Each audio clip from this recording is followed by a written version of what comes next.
Hello, friends. How are you? Happy Friday night. It's been so long, right? I've been gone for so long. So, hello, hello, hello. Welcome tonight. It's a little delayed, so I'll wait till I see that people are on here. Oh, here we go. It's working. Hello, friends. How are we? I see lots of my friends are here. Hello, Natalie and Cherie and Ada. Carrie. Hi, Lisa. How are you? Hello, friends. Julie, Jennifer. How are you guys? It's been so long, right? It has been so long. Are any of my cruise friends here? Hello, Stacy. Hi, Jill. Oh my goodness, lots of you are here. I love it. It could be quiet. A lot of people were saying they had plans for tonight. Imagine that, having a life outside of Friday Night Live. Hello, Kari. She won't be with us tonight. She's going to a concert. That's fun with her daughter because she has been with me for a week prior to that. So it's good that you are hanging out with your friends. But welcome. If you're new here, hello, I'm Vicki Booten, and I'm very happy that you are joining me tonight for Friday Night Live. And it's a great place to connect with our community. And also tonight, we're going to be using the new Distress Watercolor Pencils from Tim Holtz. So very excited about that. I saw my friend Lael here. Hello, Lael. Hello, Dawn from Creemore. I need to come back and visit Creemore. I was thinking I need to reach out to my friends there and see if they want an impromptu Christmas class, right? Wouldn't it be fun if we could pull something together and I could get out there and visit? I would love to do that. So hello, how's everybody doing? I have been away. Hello, Yerelise. For at least 2 weeks, right? At least 2 weeks. I went to Texas and then I went on a scrapbooking cruise. I was teaching on a cruise with Royal Caribbean with a lot of my friends. I think some of them are here tonight. And now I'm back. And I was cleaning up my studio, getting things ready. If you are waiting for me to ship stuff, I'm going to be doing that on the weekend as well, getting my life back in order. So as always, super huge thank you for your patience, because one man show here, right? One woman show. So when I leave town, it means the business is shut down till I get back. So very much appreciate your patience. And I will be getting the stuff out. So if you do need to ask me any questions, or if I've missed anything, make sure you email me at Vicki Booten Kits, VICKIBOUTIN Kits, KITS @gmail.com. If I've missed anything, or if you're like, oh my goodness, I've emailed her twice and I haven't heard back, I'm on it this weekend. So make sure if you're waiting for something from me, or if you have questions that I haven't answered, reach out, because I will be going all through emails and getting packages out. And we are finishing up kitting print shop. So I'm very excited about that. We still have this one that I haven't even finished because I've been away. But I have to revisit Evergreen and Holly, friends, because I feel like this one, it kind of has been missed with the excitement of print shop. So I will be talking more about my two collections with American Crafts. So happy to be home so I can start actually making projects with my new collections. There's 2 of them. If you want to join in for a weekend of fun and crafting, I will be doing a whole Evergreen and Holly weekend event with an album and cards and layouts. And then I will also be doing one with print shop in the new year. Kits will be shipping in a couple of weeks. And same thing, cards, layouts, album. So very exciting. And I'm not sure if my friend Michelle is here, but friends, I'm also participating virtually in an event called 3 Scrap Chicks, right? 3 Scrap Chicks. If Natalie, will you throw up a link if you can? And that is, I wrote the date down, 3 Craft Chicks, 3 Craft Chicks. And the weekend is like the week of November 9th to 13th. There are, I think, about 3 virtual spots. If you want to join me, my friend Lil Conkar, who's here. And we are lots of things going on, but I'm going to be teaching a layout class using Evergreen and Holly at that event. So definitely, if you are looking for something to do, you can check that one out too. So I think that is me catching up on everything. Does anybody have any questions before we get started? Hello, Libby Hickson. Are you crafting? Because my friend Libby is at a weekend event that I always go to, and I couldn't go this year with being on the cruise, and I'm very sad. I don't want to think about that because I can't be with my friends this weekend, but very excited. My friend Cherie is here, and I got to meet her in Texas, and I need to hit her up because I think I need to come back and teach. I would like to do 2 separate events in Texas. One at the Washi Wall store that I was at, very exciting. That store is called Little Craft Place, and I want to do a gel plate class there, maybe in the new year. And then I need to hit Cherie up to look at doing something with her too, but very exciting. I'll bring antisocial listening to you with headphones. I love you, Libby. So very exciting. Yes, please, right? Wouldn't that be fun? Hello, Anat. Anat is here. I spent over $300 in the washi store. Just want you to know. That's me out there supporting the independents. But I have to share. I'll have to share all of the yumminess that I bought. Stickers. And, oh, Rich is here with his Bucky shirt. We were in Texas, so a big part of that was going to Bucky's. So he's got his shirt on. Hi, Jordan. How are you? Hi, Poppy. How are you? Shelly. Yes. Hello, Shelly. My friend Shelly McDaniel is here. I love her. Super talented, amazing little lady. And I was just in Texas, Shelly. Literally just got back last week. But I need to come back. And I enjoyed meeting you too, Sherry. A lot of friends came to meet me at the Little Craft Place. And that was really fun. And we were talking. So I just need to get myself settled so I can actually book some events and do all of the things, right? How fun are those watercolor pencils? I'm going to be showing you. I was playing with them a lot. Hi, Brianne. How are you? Playing with them a lot all day and yesterday. So trying to get a feel for how I think I will want to use them. So we're going to talk about lots of things. I'm going to answer your questions. So if you're ready, do you want to roll right into it? Hello, Deborah. Lots of my friends that were on the cruise with me. There were 50 of us on that boat. Ship. Get in trouble when I say boat. And we had an amazing time. I had another crafting cruise out of the UK with an amazing, small, super awesome group. And then I got to repeat the process with double the size, the group, and it was amazing. And I'm going to be looking at booking more cruise and crop. I think I'd like to do a Caribbean one that's back to back. So if I book 2 of them, that should accommodate all of you guys that are mad because all the cruises filled up. So if Sherry is out there, you need to find me somewhere where I can house those people and do 2 back-to-back European cruises. So I can just stay on the boat and just invite whoever wants to stay for 2 weeks of crafting, 1 week of crafting. It is the way to go. We had so much fun. So hello, Elise. How are you? Bucky's is the best. It is fun, right? Katrina wants to see his shirt. Yeah, I know. Sorry, Katara. He left. He's not allowed on the camera. Sidecar had to go.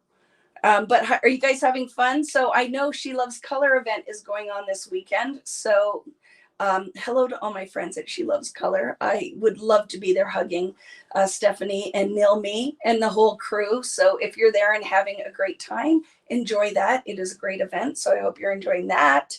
What other things? See, so many things to catch up on. I'll take a deep breath and calm down. Very excited at this point, right? How about hitting all the provinces in Canada? I need to do that too, right? Or just do one big one. Just one big one, right? So when is the Evergreen weekend? First weekend of December. And I have kits left. So if you guys want in on that, and I haven't really shared much of anything, I will be, and I will be shipping kits out right till the week before. So if you're like, I want to do it, but it's not in the budget just yet, don't worry about it. I will be doing that. And I think I would love to find an impromptu store to go teach at before like a surprise Christmas weekend. It would be really fun because I have enough kits to do it. So I just need to find, it would be awesome. 50 people in person doing a Christmas weekend. Wouldn't that be awesome? So I need to figure that out. Can't decide which set to get. And able to get them all. Tim Holtz watercolor pencils. Yes. So we'll talk about it, right? I'm going to talk to you about it. I've swatched in a whole bunch of different ways with these Distress watercolor pencils. I'm going to talk to you about where I think they'll fit in with my world of distress, because like Tim says, the world of distress, and I am a member of that world. I absolutely love distress, and I love this edition and how I'm going to use it with all of my other little unicorn of distress items. So we'll talk about all of that stuff, right?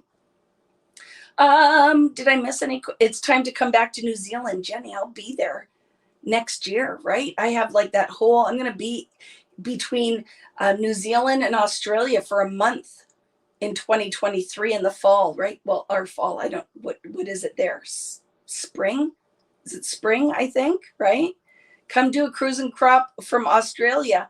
I am doing a cruise from Australia, 2 of them back to back, right? 1 week cruise is never enough. I know. You're knitting socks while watching. I love that. Catch me later, Sandra. This is going to be a good one, right? Yes, I call my husband Sidecar. We did have like an amazing time. Loving She Loves Color. I hope you do. They are wonderful, and give them a hug for me. Make sure everybody who's out there at She Loves Color, hug all of my friends. I know Jamie Pate is there. I know that Paige is there. Nilmi, who I miss so much, my little Puerto Rican firecracker, and Stephanie, of course. So I don't know who else is there, and the Doodlebug ladies. So definitely give them all a hug. Okay, I'm going right to the end. So if I missed your comment, just let me know. Hi, Rose. How are you? So yes, I had an anniversary. Rich and I celebrated 24 years on the 10th. And I don't know how that's possible because I'm only 20. So how's that even possible? Hello, Greta Hammond. But anyway, okay, gotta rein it in. 2 weeks of all of this information and energy to share with my community. So reining it in. If you guys are new here, I am crazy. It is what you get, but I'm crazy about crafting too. And I'm going to flip the camera because I'm not lying. With these Distress watercolor pencils, I played for like 2 days straight and it felt good. And I craft just for the pure pleasure of it. I craft to document memories when I'm scrapbooking. I craft with mixed media, literally just sharing the art in my heart, right? It just brings me unbelievable amounts of joy. When I'm having a rough day, it makes my day better. And I love the learning that comes with giving yourself permission to just play. So I am going to bring a lot of you guys over to this dark side. I laugh. My friends at Scrapbooking Cards magazine just posted mixed media, yes or no. And a lot of people said no. And I'm like, no, not even allowed. Like, mixed media means so many things. And in people's heads, they think mixed media is maybe one thing, but mixed media is literally inking with a stencil on a background. That's mixing your media, right? So I feel like I will baby step you into seeing why this is so much fun. And one of the things I was talking about on the cruise, which I am going to, Natalie's coming to visit me tomorrow, Natalie D'Souza, and we're going to be doing some major brainstorming, is on Wednesdays, I'm going to start doing a live that is just mixed media, art journaling, traveler notebook, whatever, smaller scale, really dedicated to mediums and art, and just kind of like a creative dumping of all of my ideas. And I'm going to do that on Wednesdays and earlier in the day, so it hits different time zones. You don't have to watch live, you can watch recorded, but that's coming, right? That is coming. And I agree, why limit yourself? It's a piece of paper in your time. What do you got to lose, right? But I get the fear. So fun tonight. So yeah, Mixed Media Wednesdays. So many things I want to do. We've talked about some online classes that are literally just a couple of bucks. I do a whole month of like intensive mixed media study, gel plate, where to get started with crafting, scrapbooking. I want to do a whole bunch of stuff. So Natalie's coming tomorrow. It will be great to have someone to talk to. So all the ideas in my head, we can put on paper and make some big plans for 2023. So bring it on. If you are not already a member of the Vicki Boutin Creative Community Group page on Facebook, make sure you go and join, because we're going to talk about things and questions and things I want to share. And I'm hoping to hire a couple of people to help me. I need an assistant. I'm going to be looking for that and getting stuff rolling. I have so many ideas in my head and there's not enough of me to go around. So I find like 2023 is going to be the year to start putting a lot of the ideas into action. So very excited. Oh, Karen, my friend Karen is here. And look at what she sent me. Is this not gorgeous? She sends me cards all the time. And I absolutely love this one. Isn't it beautiful? And a lot of them are from Friday Night Lives and her interpretation. And can't get better than that when you guys share. So I know I have a lot to thank you, Karen. I love it. And I have a lot to catch up on the community page, and I'm going to do that. But, you know, just post it again. Let's get started right from the beginning. So I'm going to be seeing a lot of you guys, lots of events. I have, I think it's not next weekend. In a couple of weeks is I'm going to be doing a scrapbooking event with Crop and Crate Delivered. Just lots of stuff coming up. Where do you find the address? If you just message me and I will send it to you. I don't think I want to post it right on the interwebs, but message me either. Where I see them all the time is on Instagram or at vickyboutinKits@gmail.com, and I will send that to you as well. Never used to do mixed media, but I am hooked now. I love it, Connie, right? So, oh no, Catherine lost a fur baby. So sorry, friend. So sorry. That is so tough, right? And Danielle and Lindsay are here. I wish you guys lived closer. I'd put you to work. Don't worry. Although I don't know how much work we would get done if we were together, right? Hi, Lisa. How are you? Okay, let's flip the camera. If you're new here or all the chatter irritates you, I'm sorry. But it's what I do. It's what I do, right?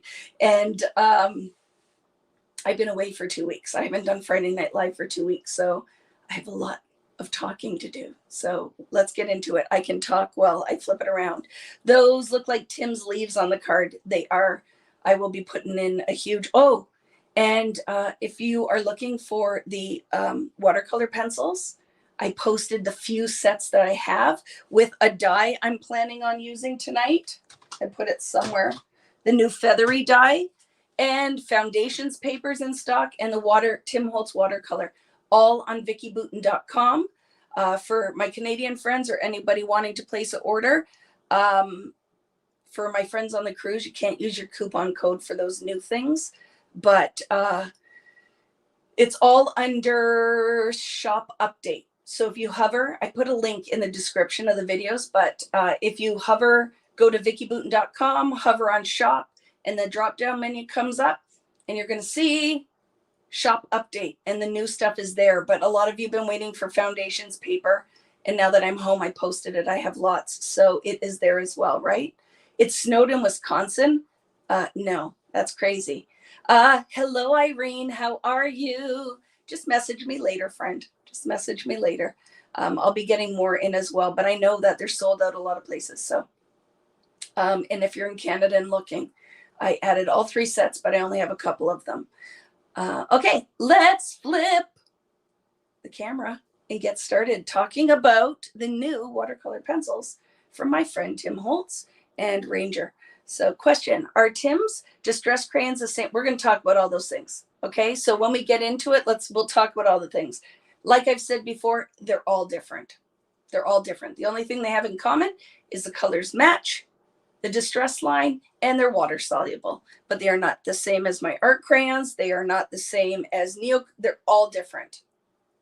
So we'll talk about why I love these for my world of distress. Okay, so gonna flip the camera. Hi, Catherine, how are you? We'll only be able to stay for a bit, so finish watching tomorrow. It's gonna be a long one, so definitely flipping the camera. If you can't stay for the whole thing tonight, no biggie. I'm going to share a ton of information, okay? So let's get into it.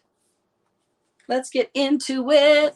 Football game. Oh, you got to go to your grandson's football game. That is life stuff. That's so, so important. Okay. All right, friends. So how are you?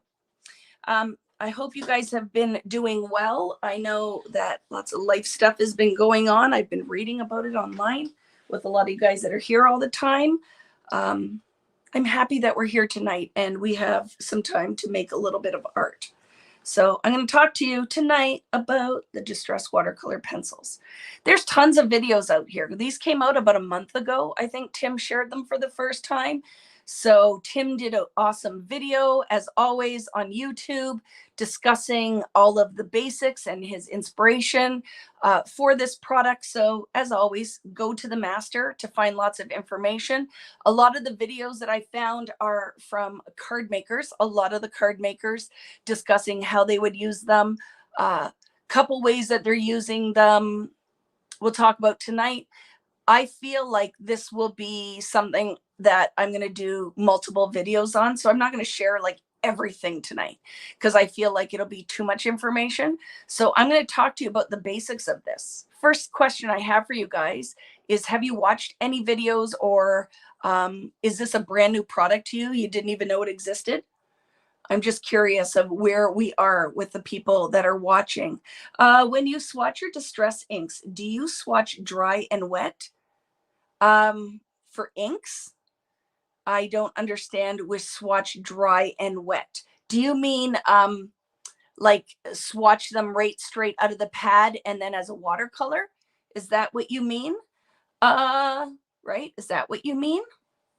See, I feel like a lot of my friends here, this might be new because I feel a lot of you are newer to mixed media and maybe don't watch a lot of these type of videos, right? You kind of hang out with me because maybe I entertain you with my craziness. So I'm going to kind of start from the beginning, but like I said, I don't think I'll cover everything tonight because there is a ton of stuff, like really. But I think that's what you're asking, Francine, right? Do I swatch them like as in stamping the ink and then as a distress watercolor using oxides in regular distress? Is that what your question is? I want to know if that's what your question is. Can you talk about how we can use them with mixed media? I sure will, Susie, because that is pretty much how I'm going to use them, right? What else is here? What am I missing? Yes, you've watched several videos. Yeah, and I want to hear, like, let's have lots of chats tonight about them. I have all three sets and really like them. Good to hear. I swatched them, but you haven't really and just played for a bit. Saw Tim's idea and do mixed media watercolor art. Found all three sets at Stamplicity and ordered them. I love that, Anne. I have set 1 and 2. Okay, great. So we're kind of all over the board, right? Have seen Alberto. I was talking with him today on Instagram with Tim's video. Yeah, there's a lot that I will watch because here's what, I might not use them the same way everybody else will, but I love to watch people and how their discovery and their process with anything that's brand new to me. And a month ago, these were brand new to everyone, right? So we're going to talk about it, Peggy Ann, and I'm going to tell you here right out of the gate. So if you said, Vicky, do I need them? This is what I would say. If you are a true distress lover and love the color palette and the world, like Tim calls it, the world of distress, then I would say 100%. I love the watercolor pencils because the colors coordinate with all of my distress colors. So I feel like I am of the school that I purchase almost everything that comes out in distress because I like to have the full family of things to use. I have some things that are favorite things, some other things that I don't use very often, but I am also a collector of fine scrapbook and mixed media product, if that makes sense. So I buy all of it. I do buy all of it. So I'm going to talk to you tonight about these. what I discovered while playing with them, and then you can make an educated decision if it's something that you want to do. Okay, so first thing I did, I have 2 sets. I will have 2 sets. I know of these crayons, ones that I'm going to use wet and in a watercolor kind of way. Can I take your card or pick up Denise? Sure. Thank you. So. What do you, oh, sorry for one moment. You are in the Booten house. You're not driving it out. You're just picking her up. Dropping them off. Oh yeah. Yes, you can. Thank you. Did you buy the mica sprays? I sure did, Roxanne, and I'll be doing a whole thing. You know, this time of year, I always go heavy Tim Holtz, Ranger, Stampers Anonymous, all of it at the Christmas time, because it's when I have a little bit of free time and then I can really get my Tim Holtz on. So there will be tons and tons of stuff to do. Where did you get the color palette sheet from? I'm going to talk about all of it. I love all the questions. Keep them coming. And if I miss it, I will talk to you. And guess what, friends? I still have the crayons from last Christmas, and I still have some of the mica sprays that I'm going to add to my store in the next couple of weeks. So I will have the new crayons come, all of the new stuff coming. And then if you could never find some of the old stuff, be watching for it, because that's how Vicky rolls. I have all of those sold out Tim items that you couldn't find will be added to my store shortly. Like all of the things that came out and sold out because they were one and done. I have a whole bunch of stuff, so be watching for that. Okay, so let's talk about this. First question. See, because I'm all over the place. Just this tonight, friends. Can you see this? This is one of the things we're going to talk about, because this is the way Vicky is going to be using this. My pencil holder, do you love this? Is Ray Dunn, and it is iridescent. And I saw it, and is it not perfect for these pencils? I was done with Dunn until I saw this. So why will I have 2 sets? One set that I'm going to use dry, because here's what I found. As you really start playing with these and make them really wet, they turn into a whole different magical medium. They will set up and dry again, but they will turn into this kind of really thick, awesome pigment. So I will have 2 sets, but okay, Vicky, I'm going to rein it in. We got to start from the beginning, because it's different when you're doing this live and I'm trying to read questions and it's all over the place than if I did a voiceover for a recorded video. So the first thing we're going to talk about is the Distress Watercolor Pencils are a woodless watercolor pencil. So it is a pencil. It is not a crayon. When you see these, this is a sticker that is on it. Okay. So it lists the color, but it will peel off. It will sharpen off. You are getting a very heavy, full pigment piece of media. So there's no wood. So all of this is this thick, heavily pigmented pencil, but it is a water reactive pencil that you can do lots of magical things. You could use it traditionally, like a pencil crayon or colored pencil. Remember, I'm in Canada, it's a pencil crayon. Or you could use it as a watercolor pencil. So many things you can do with it, but the basic first is it's woodless. So for what you're paying for, you get tons of pigment. And because it's so heavily pigmented, you don't need a ton. Where I find with the art crayons with the distress crayons are much softer and they aren't as heavily pigmented, but they're magical for a whole other reason. So really when you're looking at this and going, I have the distress crayons, do I need the pencils? Totally different thing. It's like saying I have a car, do I need an airplane to fly places if I have a car? Totally different things, right? So I'm going to talk about right from the beginning now what I did when I took these out of the package. So I decided that I wanted a set that I can use because it's how I roll. Am I saying you have to go out and buy 2 sets? No, but I'm going to talk to you about the ways you're going to use them and what you may find as you go along, but there's ways to remedy it. So I was using these very wet, like a watercolor, directly from the pencil, and the medium gets really nice and soft and thick and pigmented, yummy goo. but it will dry hard and turn back into a pencil. So I know for me, I want a set that I'm going to use really more like a pencil crayon, and a set I'm going to use for watercolor and mixed media. So I opted to, out of the sets that I'm putting in my shop, I kept 2 for myself so that I have one that I can use dry and one I can use wet. And that's just personal preference. Tim mentioned one that's available on Amazon. I will try to find the exact brand. Are you talking about the sharpener? Is the Prismacolor pencil sharpener. It is just really a nice sharp sharpener. I just ordered it on Amazon, so it's arriving tomorrow. I have lots of different sharpeners, but I see that a lot of people are using them, and we'll talk about using that. We can use the shavings and make your own watercolor. I'm going to do a whole thing on that in a different video because I have ideas, but I thought I'm not even going to get into that tonight, but we'll talk about some of the things. So yes, it's a Prismacolor sharpener. Tim uses the filings from the sharpener as well. It's all over the internet. A lot of the card makers are doing where you can sharpen the crayon because it's woodless, right? So it's pure pigment. And then you can mix it in water in a half pan palette, and you can do that. It's a lot of information for one video and one live. So I'm going to do that separately, and maybe next weekend. If you want, next week I can do like a part 2 to the watercolor pencils with that, because I ordered everything, and I'll talk to you about how I will make a watercolor palette out of these as well. So we'll talk about all of these things, right? All of the things. Am I missing? You guys have lots of questions, right? They're very highly pigmented, but you know what I mean? Like if you're like Vicky, how are they in comparison to your art crayons? Totally different product. Things that I do with my art crayons, I can't do with these. But there are some things that I could do with both, if that makes sense. So let's talk about things that I did.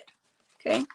So like I said, there's 3 different color sets, 1, 2, and 3, and it is a mix. So in these sets, 1, 2, and 3, you are getting a whole mix of different pigments. You have pinks, there's reds, there's blues, purples, neutrals, greens, everything.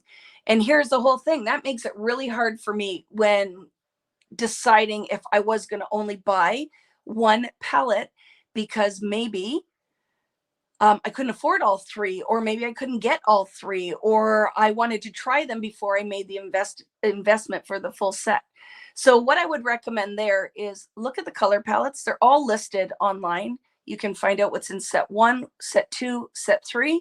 And I would recommend, if you're going to start with one, pick the palette that has the distress colors that you most love. Like if you are, this is number 1, and it has picked raspberry and mustard seed and salvage patina and salty ocean, peeled paint, speckled egg, and there's a black and white. So this is a great place to start, right? Set 1.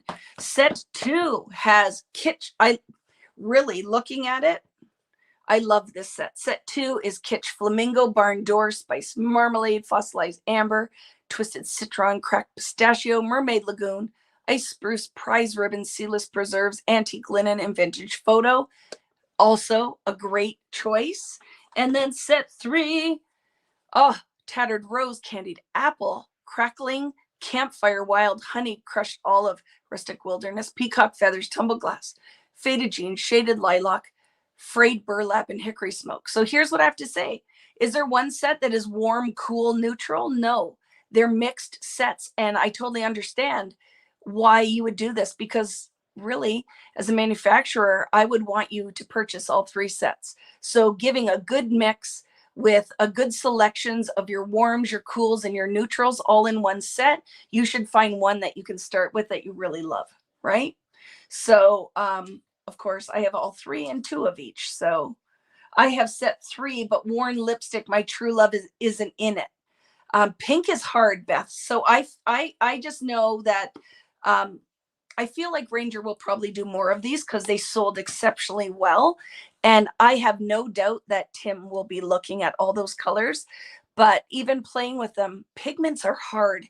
And putting pigments in a product that doesn't cost you an absolute fortune, like $100 watercolor set with really rich pigments, is hard. And I know, because I've played this game, right, with manufacturing.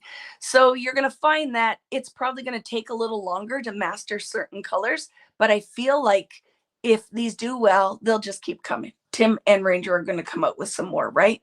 So, but for now, it is an awesome set. If this is all we get, you won't be sad. You can make your own pigments from mixing some of these, but it is a really well-rounded collection, I believe. I think Tim and Ranger, well, Tim always, right? All my faith is in that man.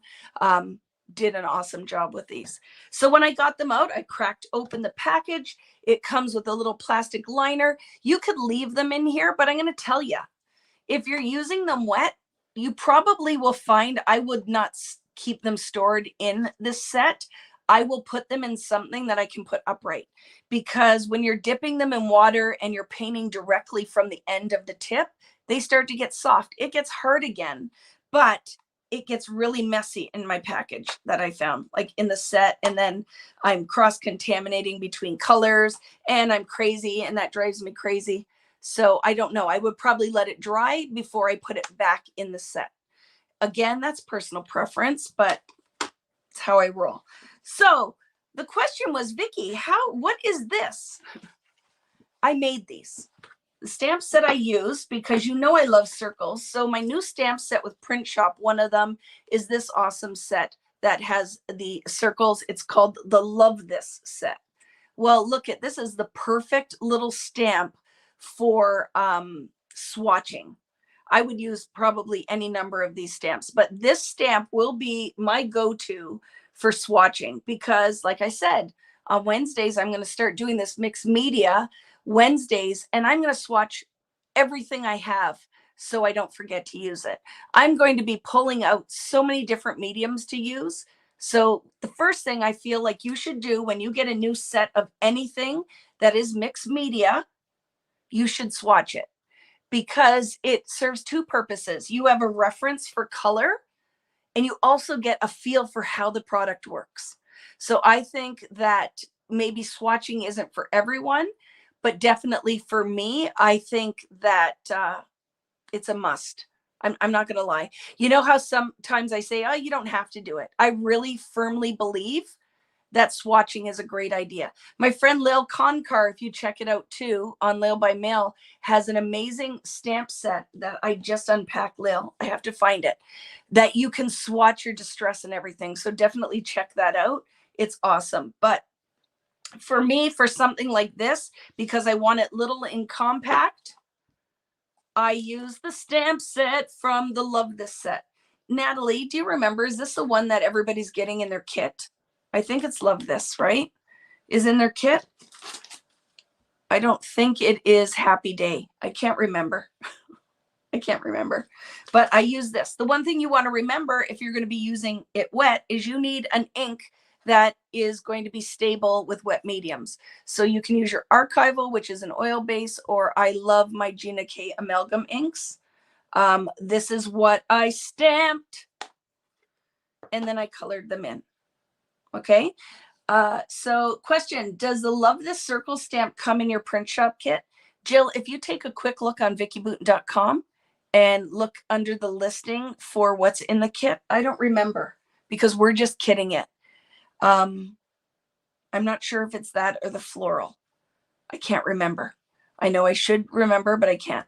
So that is what I did to start to play with them. Is I went in and I stamped all these circles. I wrote down the names and I used them wet and dry, right? Yes, the circle set is in the kit. So if you're getting my Print Shop weekend event, awesome. You're going to have this set in there. Okay. So I stamped and swatch set 1, 2, and 3. So now I have a reference for exactly the colors. I can match it to the inks when I'm pulling out my distress, and want to use these together with the oxides or regular distress, or with my sprays, or with my paints. Now I have it all swatched. So that was the first thing that I did with the set. The other thing that I did, because it's how I roll, that I love this, but I need a reference to see the colors like a rainbow. So I went in, and for this one, I scribbled the pencil right onto foundations paper and then wet it. And then I did one where it was wet on wet. So we're going to talk about these things. I didn't get a chance because it was drying to write all the names. I have to find the other one too, because I also swatched it on watercolor paper. Let me grab that. What's Mixed Media Wednesday? It's going to be something new, Heather. It hasn't started, but I am planning on doing just mixed media lives as well. I'm walking away for a second, friends, because I want to show you it's swatched on watercolor paper, and I set it aside to dry, and I think it's over here. Don't you love that when you do all that work and then you're like, okay, Vicky, where did you put it? And you got to find it. So let me find, I swatched it all on watercolor, and I really think you guys are going to love that when I can find it. So it might take me a minute. I have no clue what I did with it. And I have to tell you, so I swatched that piece about 5 times because I kept messing it up. And now the beautiful story is I lost it. I got to figure out where I put it. Oh, here it is. I found it. So this is the pencil swatched on watercolor, just a Canson cold press watercolor paper. So we're going to talk about some of these things, right? So what did Vicky do right out of the container? I swatched them where I colored in the circle, added water, and then colored them in again to layer them for depth. So I swatched all of them. Then I went and did it on foundations paper. And this is wet on wet, meaning I put water down and floated the color into it. I did it dry on foundations paper and added water to it. And then I did it as well on watercolor paper, which I will list these and share so you can see the order of colors that I used, if that's helpful. But little things that I discovered along the way, which might be helpful to you. And I'm going to share all of that tonight. Okay. So these are the things that I did today and yesterday. The other thing that I did is we're going to do some where we can stamp directly like we do with the art crayons. You know, with the art crayons, one of my big things is you missed the stamp. We color on it wet, or you can put it on dry and miss them and get first, second, third generation. You can do these with that with these watercolor pencils. And I found a lot of the card makers and stampers, that is probably one of the main ways they'll use them. The other thing that if you are a card maker and love stamping is they are great for coloring in stamped images. They are not completely transparent like a watercolor. There is a lot of pigment in there, and there's a little bit of opacity in the color, which I kind of like, just kind of like with oxides, right? There's a little bit of opacity to that ink. It's not completely transparent or translucent. So what you will find if you watch Tim's video, that you can go in and use your Misty or your stamping platform, and you can restamp in ink on top of it. So that's one of those things. As you play along, you may decide you want to do. Melinda, you'll notice these are all from the original 6x8 watercolor or foundations pad. It didn't sell, so they discontinued it, and I don't think they'll ever bring it back because the 12x12 sell well. And it's, to be honest with you, I wouldn't buy it in the 6x8. You don't get the same value, right? You can cut 2 6x8s out of your foundations and then still have a strip that you can stamp on and die cut from, and you get way more value for as much as you get in your 12x12 of foundations comparatively to a 6x8 pad. So to be honest with you, I would buy the 12x12 and cut it down, even if it is a little bit of a pain in the butt, right? So I did, right, where I colored and I painted, where I use wet crayon. I did some resist techniques that we're going to talk about tonight. This was just relaxing, where I literally just colored and layered in the stamps. So I love that. And then did some kissing with them. So what do you want to see tonight? Do you want me to go through all of the things? I'm not going to swatch with you, but I did prep. some backgrounds using gesso. I prep some backgrounds using Distress Collage medium. I prep some backgrounds using the matte acrylic gel. So I think we could use all of the things, and it's what I'm going to do. Let's just do the things. So first, I'm going to show you what it looks like. Here's the biggest thing I'm going to tell you. This is your key to success. Are you ready for the golden nugget? The paper you're using matters. It will be, if you ask me, Vicki, what do you think 3 key tips for using distress pencils or anything that is water based or using wet mediums? Here you go. Controlling your water and your paintbrush is a big one. Water to pigment ratio. And the biggest thing is the base you're using it on. If you want something that will set you up right out of the gate for success, it's watercolor paper. It's meant to have water and friction with that paintbrush. So it is not going to pill as quickly. It's going to accept your medium beautifully. So that's one of the biggest tips. It works really well on foundations because foundations paper has sizing. But you're going to find if you are layering and really working that paper, you will pill the paper. Meaning, if you're not sure what that is, when you're painting or doing something wet and the paper starts to ball and disintegrate, that's your thing. So if you started doing this on a piece of cardstock and it's not working for you, I know a lot of you because I've been in class live with you. You will start doing that and your first thing is going to be like, see, I cannot do mixed media. I always mess it up. And I'd be like, it's not you, my friend. It's literally what you're using is setting you up for failure. So that is my biggest thing. If you invested in these crayons, you need to invest in watercolor paper, foundations paper, a heavier card that will accept water. That is your biggest key for success if you're going to use them wet. If you're going to use them just to color like a pencil crayon or colored pencil, then it's not as important, but it will factor in. If you're just using cheap cardstock, you won't get the same effects. So that is your other thing when you're swatching. Swatch paper samples, right on it. Foundations, Tim Holtz Distress Watercolor Paper, Canson Watercolor Paper, Bristol cardstock, American Crafts white cardstock, Nina white cardstock. Write all those things down. That is this homework. I hope you're making notes. Tonight is about a kind of taking all the information in. So when you go to swatch, I swatch on all the different papers I think I'm going to use this on. And there's going to be so much more coming. I can't even tell you all of the ideas that went through my head just sitting down and giving myself permission to play, to educate myself on the product, and to actually learn from my mistakes as I went along. So that I'm going to get off my soapbox, but it's so freaking important. And I don't think enough people tell you that. You'll just watch a demo and you don't understand the importance of your tools. Key to success.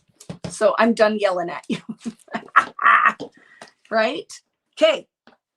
So let's talk about it. I need a piece of foundations paper. I got all the things and didn't do that. So let me grab a piece, friends, because I used it all. I literally used every single thing that I had. So what do I have out here? Like I said, just a piece of Canson. I have Tim's if you want me to grab Tim Holtz watercolor paper as well. And then this is Nina. So I can show it to you on Nina. And I'm going to show it to you on foundations paper. Just some quick demos. Okay. And then we're going to get into some good stuff.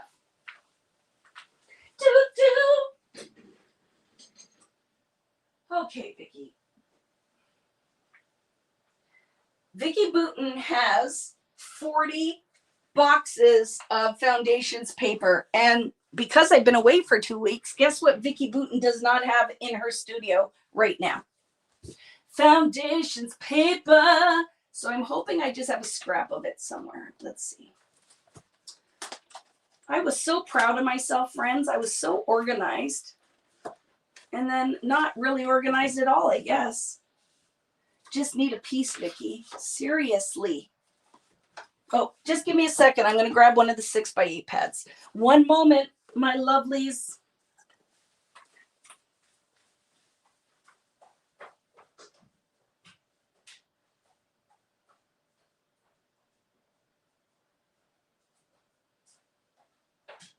Okay, I found it.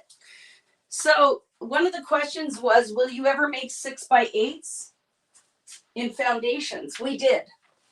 This was the 6x8 foundation pad.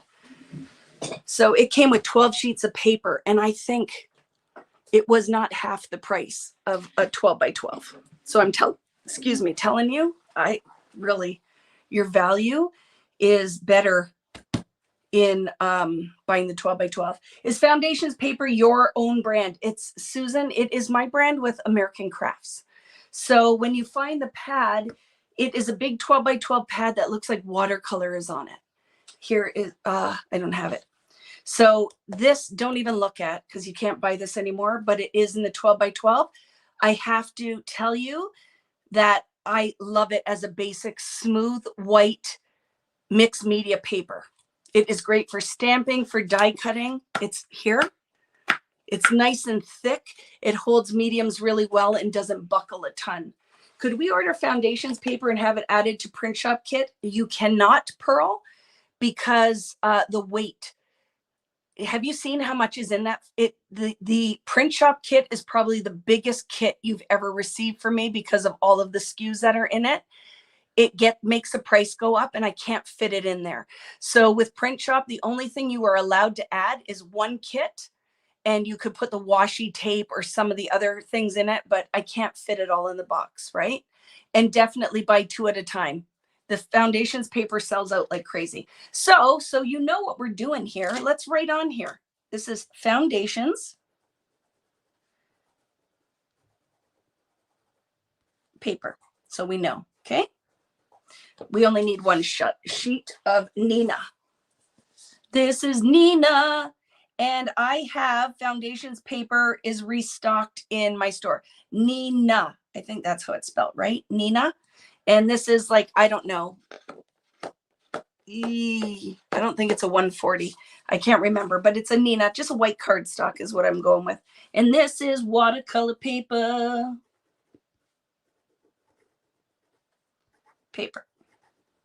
So if you have your crayons and you have some things, get it out and play, right? I love Nina. I love Nina too. I have to say, depending on what you're doing with it, is I will use Nina if I'm not using a ton of wet, but this paper, the Foundations, I have to say, and not just because it is my product, there's probably, you guys watch. If you haven't tried it, invest in a pad and let me know what you think. You will not be disappointed. I think it is about 110, I would say, Denise, right? It's more flimsy. So let's do the things. So let's pick a color to start with that you guys will all be able to see. I'm going to go in with Salty Ocean. Here's one of the things that I want to talk to you about too. The darker the color, the more pigment you're going to get out of it, right? So when you go in the dark blues, the purples, the reds, the black, you are going to have tons of pigment. So this is really going to show up. One of those things that I want you to see when we put this down, so let's start on the Nina, right, is that it is like a pencil crayon. But there's no wax in this like other pencil crayons. So you're going to have some little flecks that come off because it's not binded as tightly as you would in a traditional colored pencil crayon. So little pieces will come out. It will still have like a little bit of a roughness when you're coloring, but it's magical because it matches the Distress collection and it's water soluble. So on Foundations paper, so it goes on a lot smoother on here in the sense that it has that coating on top, right? And then we have on your watercolor paper, and this is a textured watercolor paper. So you're going to see the little bits, okay? Watercolor paper, Foundations paper, Nina. Here's the biggest thing now, and you can decide, are you going to use a water brush where your water is contained in the brush, and then it has a valve and it controls your water. You want to make sure you don't go with a cheap watercolor brush that is constantly dripping water, because that sets you up for failure as well. And the other thing is, you want to make sure, because these are nylon fibers, it is not a natural bristle, that it keeps a nice tip. So that is totally personal preference. I have both here to use tonight. I am more of a water in a cup girl, but I know that that is a little bit harder when it comes to controlling your water. So you totally can decide what you're going to do. There is not a project tonight because there's just too much to talk through. Okay, not tonight, but we will make something. But there's so many things that we want to go over. Okay, so now we drew on here with the crayon or the pencil, and then I want to show you with the blending. So this is blending on the Nina. This was dry directly on card. There will be memory of the marks that you made when you do a dry technique and then add your watercolor. Okay. Again, it will be all dependent on how much of that you see on the paper you're using. So this is Nina, which I would say doesn't have a lot of coating. So it's not like I'm poo-pooing the Nina. It's that cardstock and some of these papers don't have that kind of sizing on top that acts like a skate rink or a sealant. So the pigment literally soaks into the fibers of the paper and you get the memory of what the first lines were. Okay, let's look at it on foundations paper. So when I go in here and blend it out, it blends a little bit better. See, I can get rid of the lines on foundations paper. So, and the pigment is much brighter because it's sitting on top of the foundations paper, not soaking into the fibers of the paper. Okay.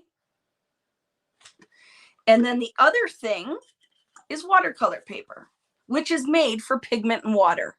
So I find that it blends out beautifully. I can work it, and I'm not going to pill that paper. Okay. If I really work the foundations paper, I can pill it. I definitely will pill the Nina because there's not the sizing on it. Watercolor paper is going to be the most forgiving when you're first learning. Can you show examples of a few crayons, inks, and oxides side by side? Next week, I will 100%, Susan. So here's what was my thought process was. I feel there's so many opportunities to kind of educate and teach about this product, but I wanted the first video that I did to be strictly the distress crayons. And then next week, did I say? I'm going to show you how to do the watercolor, and I'm going to also show how they compare and work with oxides and with regular distress. I think it will be super helpful to split it into watercolor pencils 1, 2, and 3. Do you think that'll be helpful? So for tonight, we're just going to do this. So definitely, like I said, I am a water cup and brush user. If you are new, a water brush where your water is contained may be a better tool for you because it's easier to control your water to pigment ratio.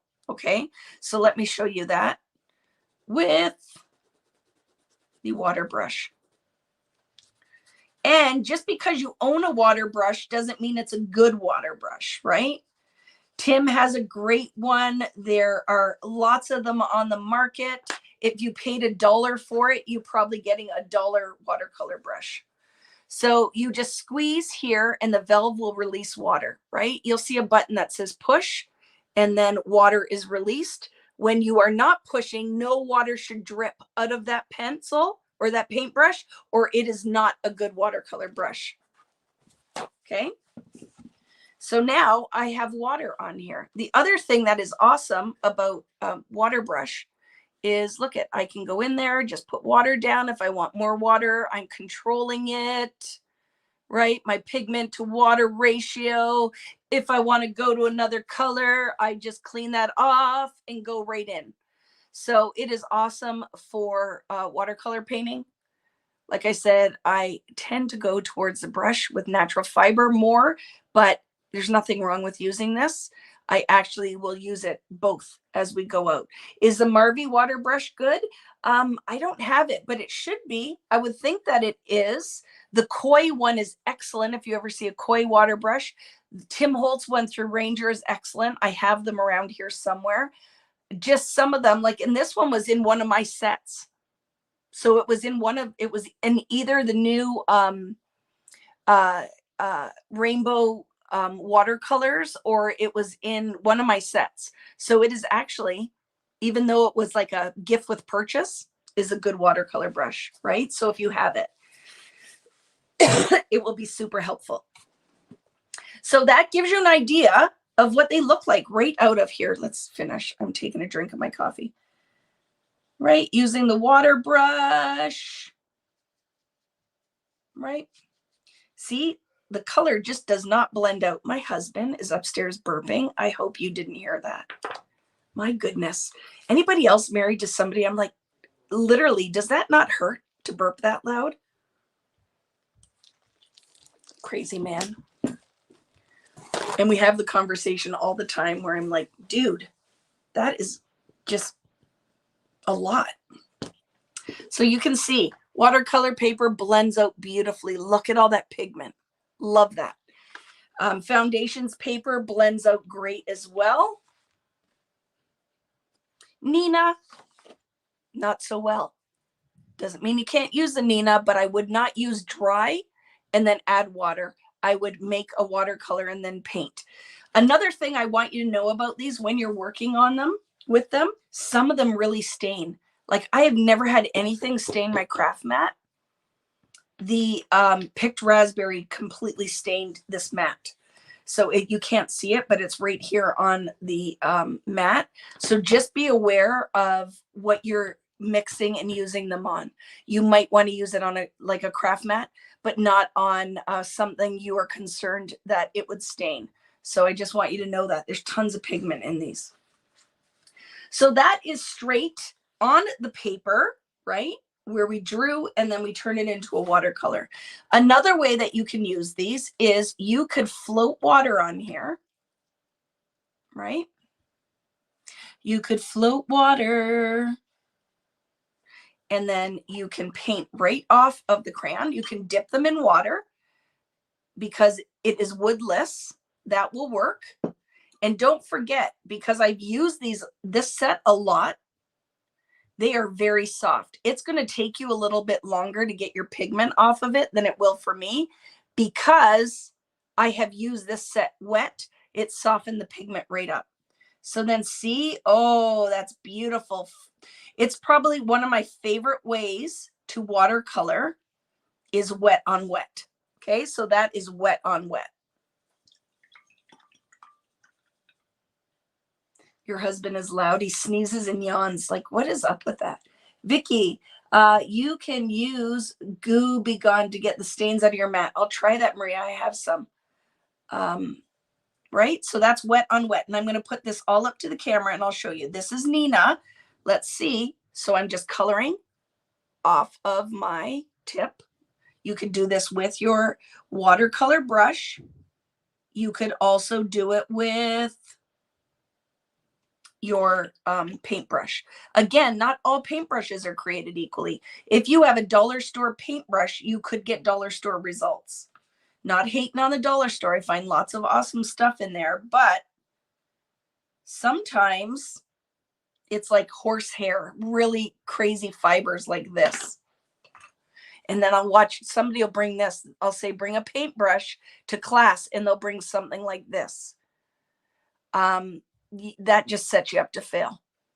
This is great for just mixing stuff or whatever, but it is not great for painting.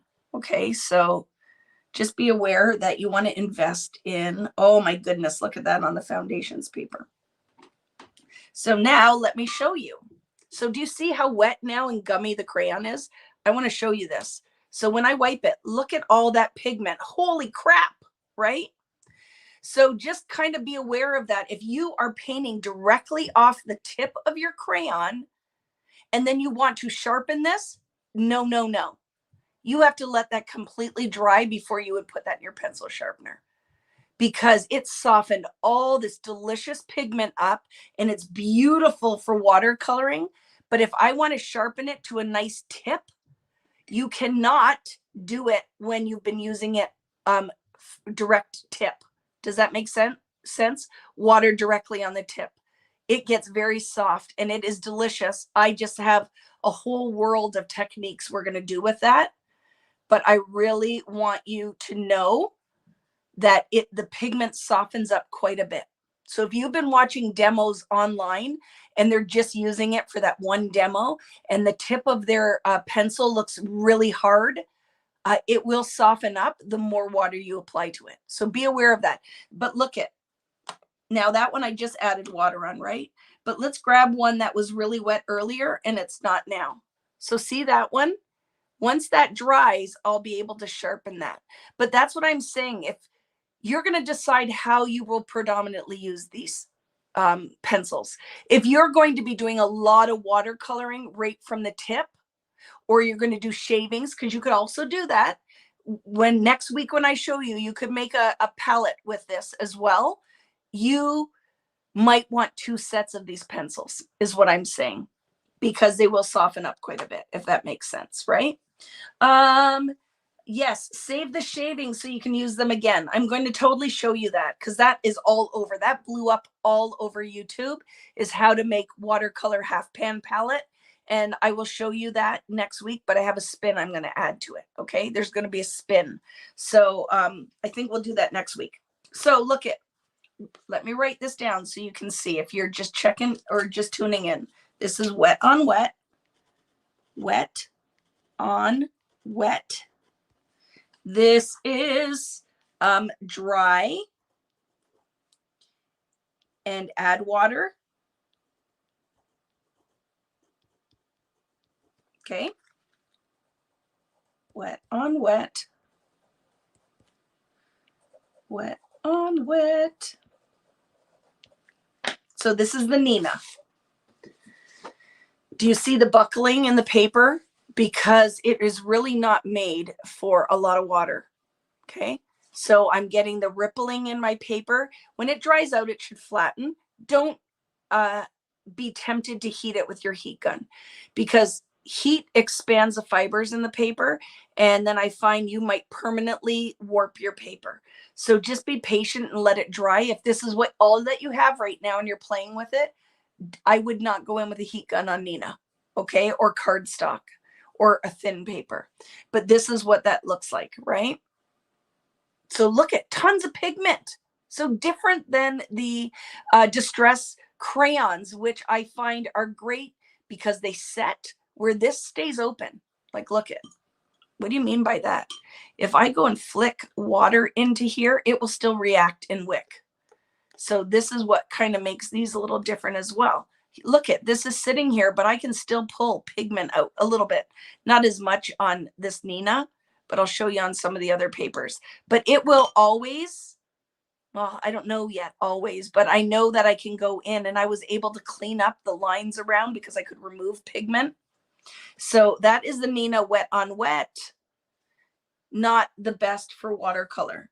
Here is Foundations, which is smooth and has the coating. It is buckling a little bit, but it will dry flat. It is your friend, okay, if you want to do some of the smooth techniques. But I know that I could not work and work and work this paint. I will pill the Foundations paper. And then you have your watercolor, which if you really wanted to go in here, watch here. Let's do it with the watercolor brush. Watch what'll happen. Do you see that? It's sitting here, but look at, I can still pull pigment out of that. So that kind of makes it magic, right? I can have dark pigment, but I also could go in. I just dip my water brush and look at, it will wick out. So you watch, the techniques we'll end up doing down the road. Super fun. So that gives you a basic. Any questions right now? Any questions right now? So this is right out of your package, things you should be testing. coloring dry. Oh, here's another thing you could do. Let's show the crayon. I'm going to dip it in water and let's draw with it wet. So look at all that pigment. Okay. The only thing I find with this is you got to keep dipping it in. I don't know what I would use this for. Maybe for some mixed media. So here, look at this is wet, full freaking pigment. Look at that. And then let's see on the Nina. Now here, this is a good lesson. This is a good lesson with porous paper like a cardstock. Okay. Can you see that I can see? Can you see that I can see? Can you see the little scribble lines? Even though this pencil was super wet, this paper is porous, meaning that it's soaking up the pigment immediately. It doesn't sit on top of the paper and do its magic. It sinks in. It means it has less impact. It's not as vibrant. And you cannot move it around after it is sunk in and is permanently in the fibers of the paper. So this is why not ideal on an uncoated or non-mixed media kind of paper. Okay. I see your question. I'm going to answer it in a minute, Jean. This is it on foundations. I can see a little bit of that. What happens if we go in and want to pull some of that pigment out? Oh my goodness, I can still work that, right? Is there a little bit of a memory of where I scribbled on the page? Yes, because it is still going to soak into that a little bit. But I love that I can deposit tons of pigment and use it, right? And then on your watercolor paper where it's just kind of magic when you're doing anything wet. Did you just notice again, I just dipped my water brush into my water. But look at this magic. Oh, I love it. Look at that blending ability. But I don't have any of those dark lines. And this was dipping the crayon. So literally wet pigment directly on your base. Okay. The question, how are they compared to my art crayons? Well, here's the first thing right now, Jean, with art crayons. They're discontinued. The manufacturer that we had will not make them anymore. So if you have them, love them. It is still, for me, for mixed media, one of my go-tos. I absolutely love them because they're soft. They are like the Distress crayon and the Distress pencil had a baby. That's what those are. So if you have them, they play their own game. Like they're awesome on their own for the kissing technique, for the rest, because they're softer. You can do lots of awesome things with it. So I'm trying to work this product to make it replace my art crayon. I'll still use them, but right now I am going to be pretty much a very much distressed girl with all my mixed media. So I hope that answers your question. Still love them. If you can still find them out in the wild, buy them because they are worth every penny. But it is, again, just like every other water soluble medium. It's totally different than these. Totally different. Will it do some of the same things? Yes. Will it react exactly the same way? No.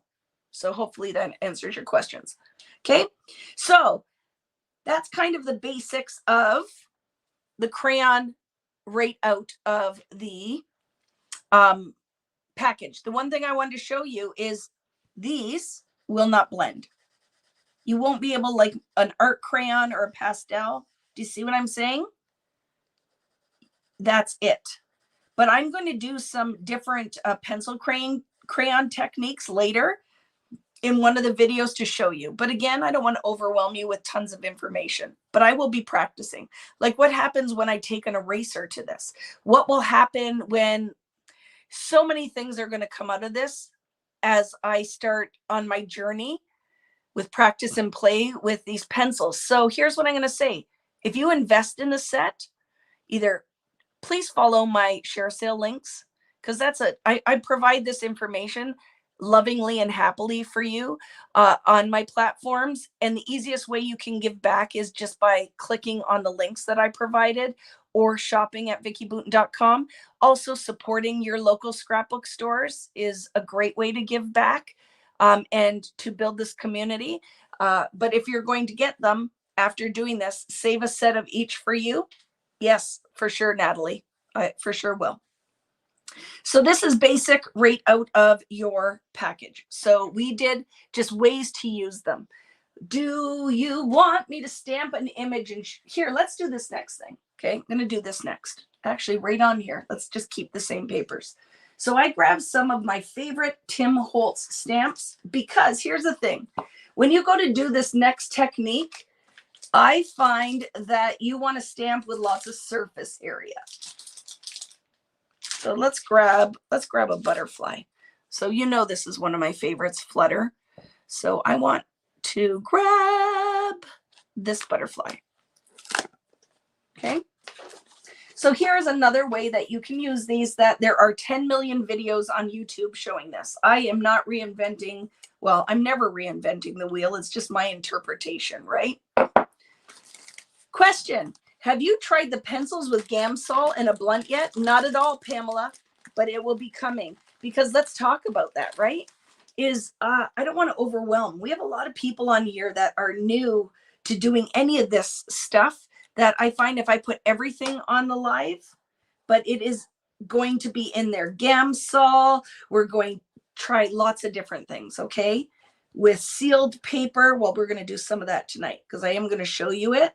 My stamp is very dirty. So we'll see what happens. I'm hoping this black isn't going to come through. Might pick a different one for the sake of that tonight, that I need to clean these. Okay, let's pick a different one. You could use a red rubber stamp. You can use an acrylic stamp, whatever you want. When you go to color on these stamps, you can do it dry. So I could just grab like any color. I'm going to pick some peacock feather, and you could get on here and you can just dry color. It's going to take forever.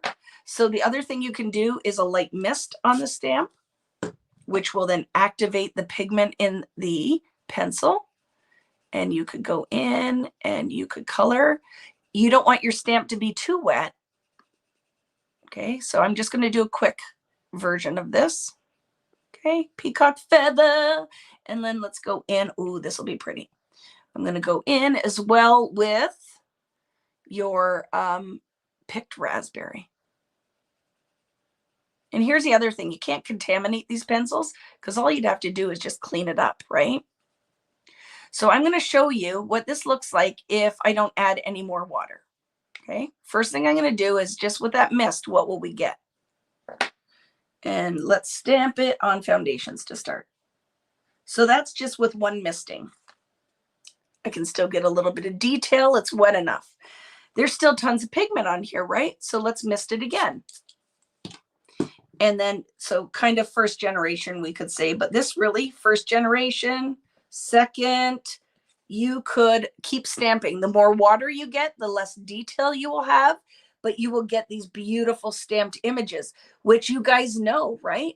We have done this with your crayons. You've done this with other mediums. It is just a beautiful way to use your stamps and these pencils. I absolutely love it. Okay. The other thing you could do, is wet the pencil, right? It is woodless, so you totally could do that. Tap some of the water off, and you could go in here. You could use the side of the pencil. You could use the tip, depending on how much detail you want in there. The softer the pencil, the more pigment you'll get on there. But it could be very wet and messy, although I don't mind that, because that is kind of like more of a mixed media vibe. You could also go in and with the tip, sharpen it and get really detailed with adding your pigment on here. The more water, the less detail. The less water, the more detail you get in your stamped images. Okay, so let's go in with another color. Look at, I'm contaminating my pencils after I said I wasn't going to do that. Let's pick the blue we just used, which was the Salty Ocean.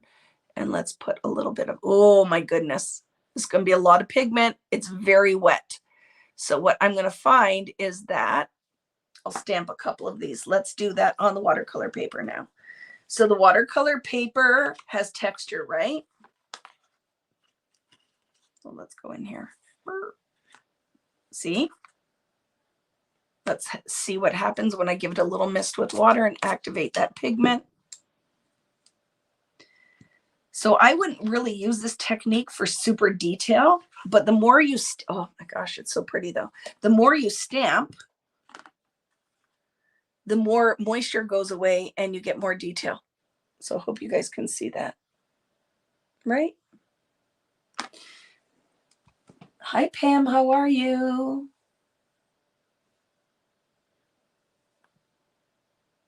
Yeah, I'm going to share lots of things, right? Like I said, there's lots of information out there, but you got to start somewhere. So I don't want to do the watercolor shavings or anything tonight. We'll talk about that in another video because I'm doing this live, right? It makes it kind of hard. A lot of the videos that are out there are all,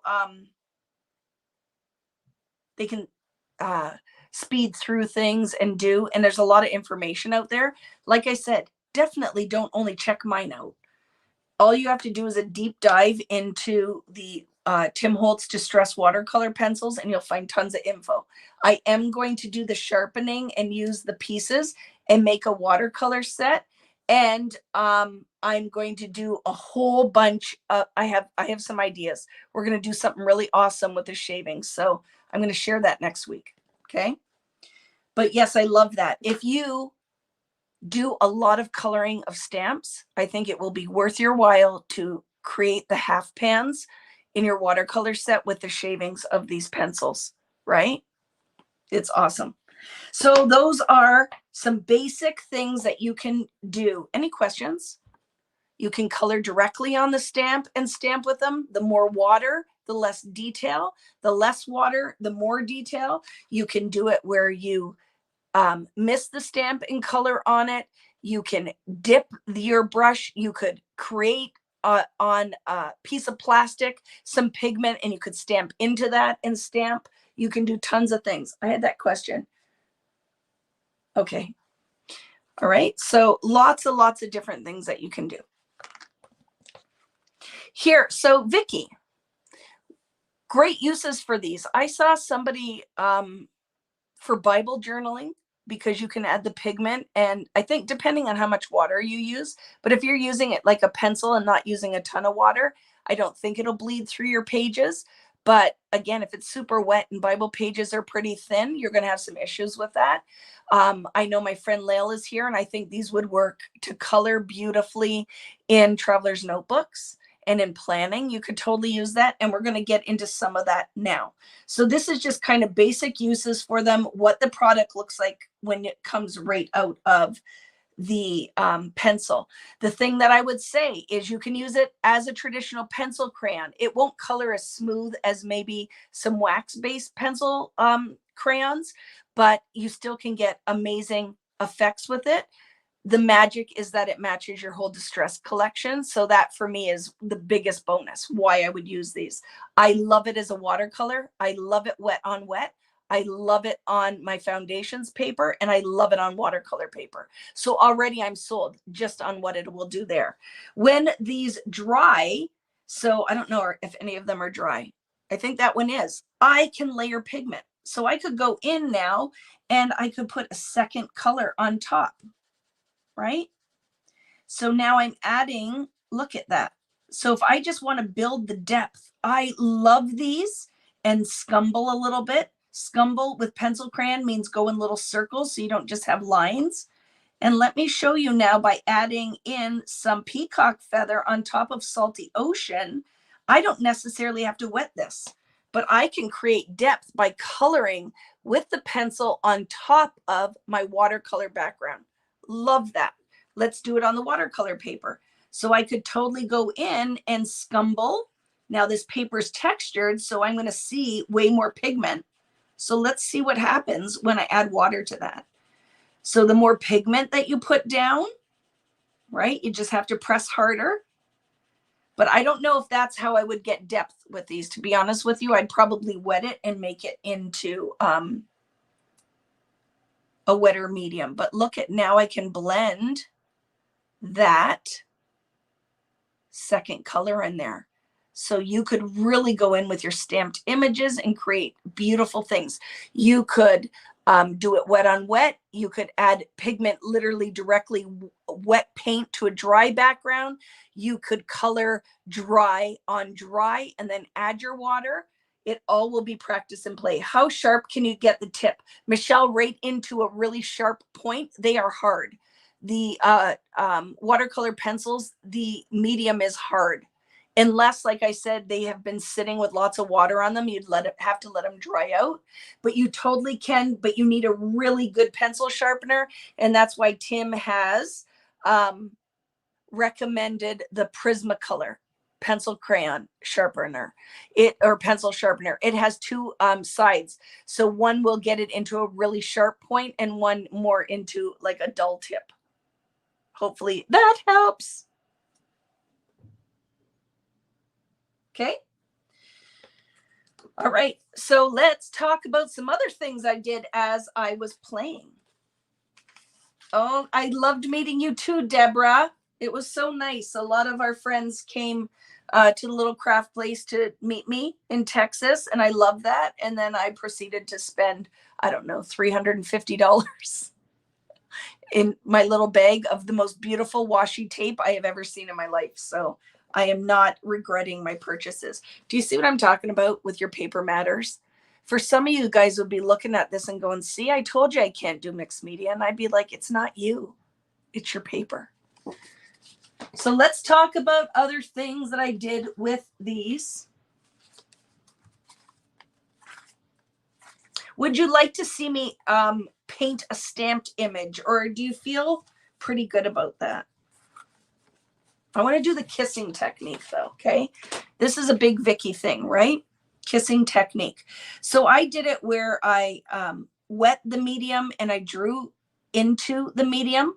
And then I did it as well where I tried to draw on the plastic dry, and I did not get very good results. Hi, Alicia, how are you? An eyeliner sharpener might work, but let me tell you, Suzanne, I would just buy the proper pencil sharpener, because here's what I have to say. That Prismacolor one, I don't know, was at $15 or something, but I will never need another one. That's how I look at it, right? I would rather invest and then I'm done. I'm good, right? The kissing technique. So let's do it, okay? So I'm going to do it on foundations. Where did I put that pad I just grabbed? Do you see it? Do you see it? Here it is.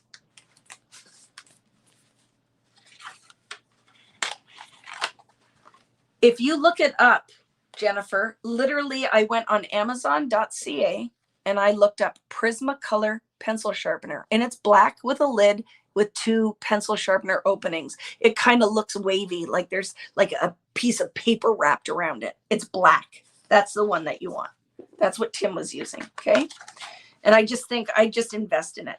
So to be honest with you, like, look at, these are pretty soft, remember? Because look at all the pigment coming off of it because it has been sitting in water. So it is not going to react. Look at this one that has wet pigment. See how that's really going on my background, even though it's supposed to be a dry crayon? If I use the same one that has not been in water, it does not go on as easily. Okay, this pigment is soft because of the water. So we could dip it in our water and apply it like that. Look how much pigment I'm getting, right? That's a lot of work to keep dipping my whole crayon in. So the other thing I thought was helpful is let's put water right on to my, this is a little sheet of plastic, okay? And then look at, let's just kind of color into it. So I'm gonna put some Salty Ocean down again, okay? There we go, just kind of coloring into Salty Ocean. The wetter these are, the softer the pigment gets. Watch, look at all that pigment. Look at all that coming off there, right? But I've still used hardly any of the crayons. So that's magic. That right off to me, yes, good investment. I would say definitely a good investment. Okay. So now I'm going to go in here with my picked raspberry. So the harder you press and kind of the softer the medium gets, you get this nice pigment. Okay. So you're like, but Vicky, with your art crayons, it's different. Yeah, they're softer. So you're not going to get the same effect, right? Do these work? Yes, just different. just different. Just different. So I'm going to go in now with mustard seed. Now the yellow is going to be a little bit more work because it is not as highly pigmented. It's a lot lighter. So just soften up the medium. And this is why Vicky 100%. And did you see that I just used primary colors? So I will get purple, I will get an orangey color, I will get a green out of this color combo. I won't get mud. If you like mud, mix them up, right? If you like that browny earthy color, go with it. So this was a wet on wet technique. I put the moisture on the background. See all that pigment on here? And now let's kiss it on here. Now we can kiss it like it's your grandma, but I found with this, I just kind of let it soak into my paper. I'm putting that on foundation, so I'm kind of moving it around. So I am kissing this one like it's the rock, not like it's my abuela or my grandma or my nona. Right? I really want it to soak in there. And now there's hardly any pigment left on my sheet. See how it all bled right in there? I'm going to pick that up because I just pulled all that blue. And then I can soften it out with my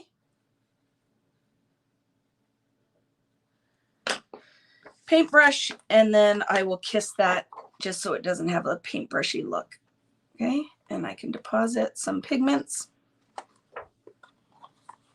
Let's give that a little blast with the heat gun.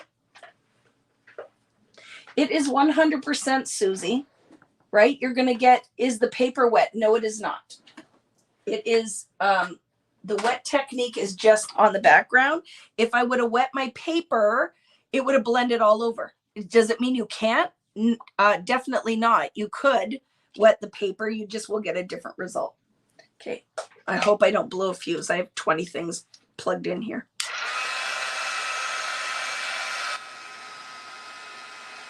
What brand of watercolor paper?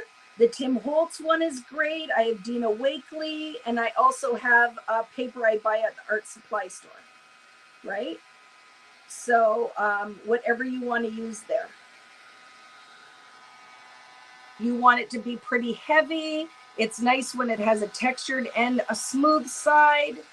Again, Tim's, if you are into scrapbooking, you might have some limitations on the size, right? But now look at, if I wanted to make this darker, I would just keep building my layers, right? Keep building my layers. And then the other thing we can do is I can wet the end of this, get it all nice and wet. And then I could also flick. Look at that. Look how easy, if you like to do little splat marks, right? Tons of pigment in there. Getting it on my shirt too, but it's how I roll. So Vicky, can you do a kiss background? Sure could, right? I could take some of those now and I could kiss some pigment into it. We could keep layering, doing our techniques, and we will do more with it because look at, if I was building a background, so I could even look at, put that pigment down. I'm going to do so many techniques in the weeks to come where we share some different things. It will be coming. But I don't want to overwhelm you. I can't show you everything in one Friday Night Live because it's a lot. What I want this to do is just to help you decide if it's something you want to invest in. I want you to pull them out if you have them already. I want this to encourage you to pull them out if you have them already. And I want this to be something that you are watching and now you can decide, yeah, I need them, or no, I don't. Like, this isn't my jam, right? So I'm doing this on foundations. So things I want to show you. Will it be, if I put water on, will it be reactive? Can I lift any of that pigment? I'm not sure because we have diluted it so much with water that this might not work as much as if we directly put color on, but let's try it. So I'm just tapping clean water or clean-ish. Let's see if it will do watermarking. This watercolor brush is just like an old Heidi Swap one, but I use, because of course I have tons of them in my shop, but I don't even know. So see, it's not really watermarking. And so that's a good lesson. It's because this was so diluted, right, that you're not going to get that effect. So let's go in and look. If you wanted to stamp on it, let's look at the butterfly. So if I'm doing a quick background for a card or something, different things you can do. Let's find something that we can stamp in black in color. So you could use archival or amalgam ink or any permanent black stamping ink. So an ink that will stay stable when you add water. So I'm going to use one of the new sets from Print Shop here. The butterfly still on the other side. And let's go in and add. I pressed really hard, so. But it doesn't need to be perfect, right? So I could have some stamped images on here, and I could now take another color. Let's grab one of the other sets. And let's go in with Crackling Campfire. I think that is, yeah. And I could paint wet. So remember with watercolor, if you paint, because my background is dry, and if I go in with pigment right now, I will have lines. I find the most forgiving way to float watercolor is to put wet down first and paint wet on wet, because you're not going to get the hard lines. So let's do that. And then look at, oh my goodness. Do you see that pigment, my friends? Look at that. And because these have a little bit of opacity, it will sit right on top of the colors that are already on here. I can still see hints of that pigment underneath, but it is not completely overwhelmed. So that's wet on wet. Now let's look at if I painted dry. See how I just have way more pigment, and maybe it's a little bit harder to figure out where to put it. I'm not being a perfect colorer tonight, okay? We can do that on a different video, but when you paint wet on dry, you get a whole different effect than if it's wet on wet. Let's go in with some crushed olive.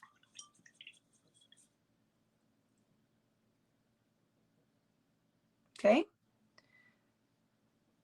So we still have water on here. I can float that pigment in, make a new color.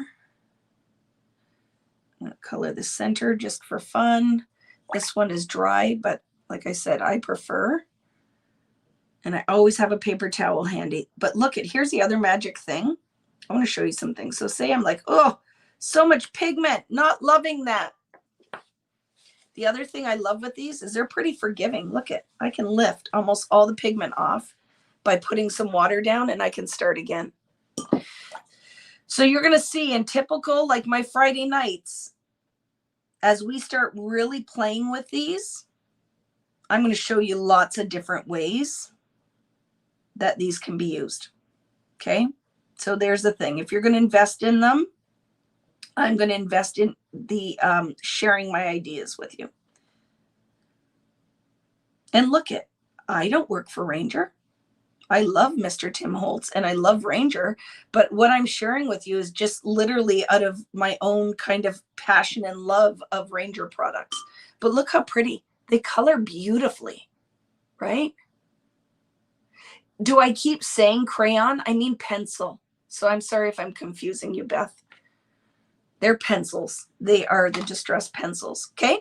So there's painting. Now let's take that butterfly and stamp right where we color it. So let's go in with the same colors, right? Let's mist lightly. Can I show you? Let's try something. Let's see if I wet this by just stamping into my baby wipe. Instead of misting on it where I find there's a lot of water on there and I can't control where I'm putting the pigment down. So I just mist it on there, and then that gets my crayon, pardon me, pencil. I'm sorry. Thank you for pointing that out, because you're like, you're confusing me, Vicky. That is really working, friends, by just stamping or pressing it into the baby wipe. But don't forget, these pencils are still a little bit wet. I can totally get transfer of color on here. So let's see what we get here now. I'm going to dip that, get it wet. And even if you contaminate it with a different color, you just clean it off, right? Now, I am going to miss these because if I stamp it without putting some water down, I'm not going to really get pigment transfer. It's very wet. So you could stamp it off first on another piece of paper and then put it on your page or whatever you want to do, right? So look at that. Doo-doo. Let's mist again and get our second generation. And then I will do a third without even misting it. Let's just see what we get. So those are different ways. Like, look at, we're layering the pigment, right?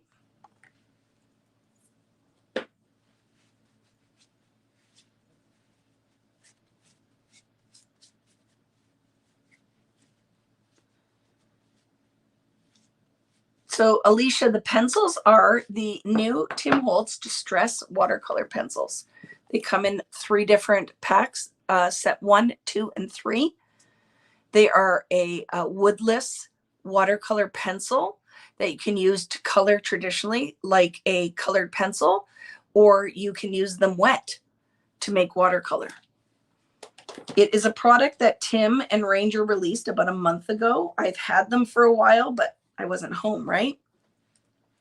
So other things you could do is you could totally go on now and you could make art marks if you want to, right? You could color right onto your background, making some little art marks. The drier the pencil, the more like a pencil the marks will be going on. But this one is a little bit on the wet side, right? So I could go in here and make smart marks. So this could be on a card. You could be doing this on a background for a layout. This could be on your art journal. It could be in your planner, whatever you want to do, right?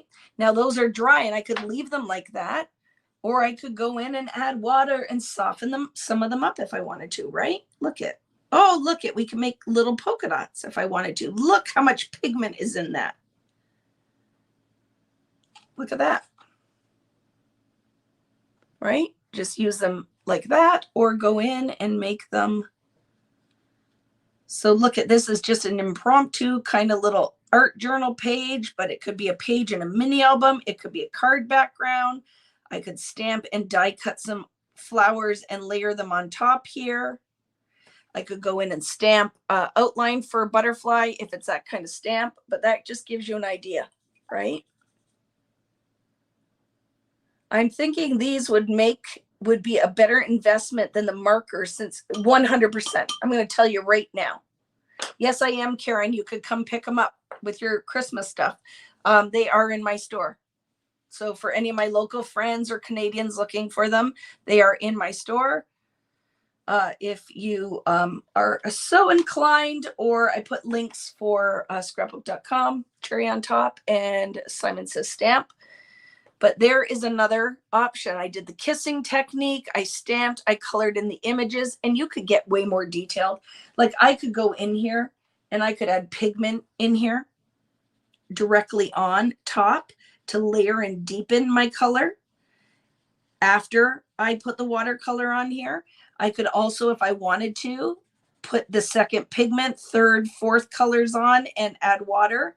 But look at, I also am just creating shadow by doing my little scumbling pencil crayon techniques. And because there is some opacity to this, remember, they're not completely translucent or transparent. I can totally layer these and create depth. So even though we stamped and did the kissing technique on the background with pigment, that pigment's all sitting on top. So that's kind of magical, right? Probably missed this, but what differences are there in the sets? Just color, Patty. I listed it on my site or wherever you want to go online and look. The difference in the sets are just the distress colors, right? So you just would pick, if you can't or don't want to buy all three, just pick the set that is closest to your favorite distress ink colors or the ones you use the most often. Okay, are you ready? So we talked about when they come out, you should swatch them. You should try it with water. You should try it dry. You should try it on all the different papers you're going to use. I used it as watercolor where I used crayons scribbled right on the background and added water to see what I would get. I did it in wet on wet, which I will go and label these to add to my set on foundations. And I also did it on watercolor paper. So I can see how my medium will work with all the different papers. Next week, we will see how these work with other distress products. Okay, so that's coming. But tonight, I wanted it to only be about the actual distress watercolor pencils. And next week, I'm going to show you how they work with oxides. I'm going to show you how they work with regular distress. I'm going to show you with distress paint, with distress sprays. We'll do a whole bunch of different things next week. But tonight, I want to show you, because I'm like, okay, really, Vicky, how are these going to fit into your repertoire? Because do I color stamped images? Yeah, sometimes. But I'm way more probably creating mixed media art and then creating from that art. So this totally would be my jam, how I would use them, right? I love that. But this really is going to be fun. So Vicky, what did you create to share with us tonight? Let's talk about that now. All of these are going to be on foundations paper. Okay. So I have, this one is the matte acrylic gel. No, pardon me. These ones are collage medium because I wanted to, this might be something you have, distress collage medium in matte. I put it where I just pulled it on with a palette knife. You can't really see it on the background. And then I pulled it through a stencil. So these two are going to be with distress collage medium. I'm going to show you that. So we're going to get into some mixed media, my friends. I have one that is gesso. I did two. We're only going to use one, but I have two gessoed backgrounds. So one is gesso. Gesso through a stencil. Can you see those hearts? Oh my goodness, it's going to be so fabulous. This is my matte acrylic gel, because you guys know I put it through a stencil. Then I took the dirty stencil, misted it with water, and stamped with a stencil. So those are two applications. I don't know if we're going to do it all. And then that is just the matte acrylic gel with a palette knife. Okay, so just the background has it on here. So what do you want to start with? So I have just a couple of stencils handy because I'm going to use that. I have paper towel handy. I have my paintbrush, my crayons handy. I just want to show you now how Vicky Boutin would use these. So let's go in with the gesso first. Right? Let's go in with the gessos. So I'm not going to I'll do the hearts second. We're going to kind of work on these together. Okay. So this is with gesso. I just use the Vicky Boutin gesso, but really any gesso that you have, it's kind of a medium body. It's not a heavy body. It's not a light body. It has, it stays put, but it is just like a medium body. So let's go in and I'm going to add pigment right on top of the gesso. Let's see how it reacts. I'm going to tell you something. This pigment will sit on that gesso, but it also will resist the watercolor pencils. Okay. So that's what you need to know. Could you color this and leave it? Yes. Could you remove it? Yes. Because a lot of these mediums will resist the pigments that you're putting down. So here we go. So let's go in. I'll color. I'm going to use the same color palette. Do we care if I'm just keep going back to the same set? It's just for, let's do. Okay, on this background, I'm going to do blues and greens. And on this one, I'll do warm colors. So let's just go in and just start depositing some color. I am going to go on with these dry, and I'm going to put some tumbled glass on here. So see, it has this texture on the background because it's gessoed. So I'm just going to scribble some pigment on here. This is dry. I'm doing a dry technique. I'm going to go in with some peacock feather too. So we're just going to give her. Let's see what we get. And let's go in with what green is in here. I'm going to go in with crushed olive. And this is all from the, I just moved it all, set 3. Set 3. Okay. Let's go in now. Oh, yeah. With some crushed olive. And what else do we want to put on here? Oh, let's go in here with this. This one is some faded jeans.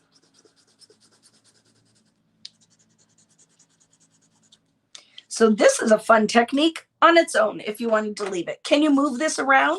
Not really. See? So it transfers a little bit, but not really. If I want to move it around, I need to get it wet. So I'm going to go in here with my water brush because I'm dipping it, or with my paintbrush directly in water. I tend to take a paper towel and tap a little bit of the water out of the end just so I can control my water. And now I'm just going to start to kind of blend this pigment, right?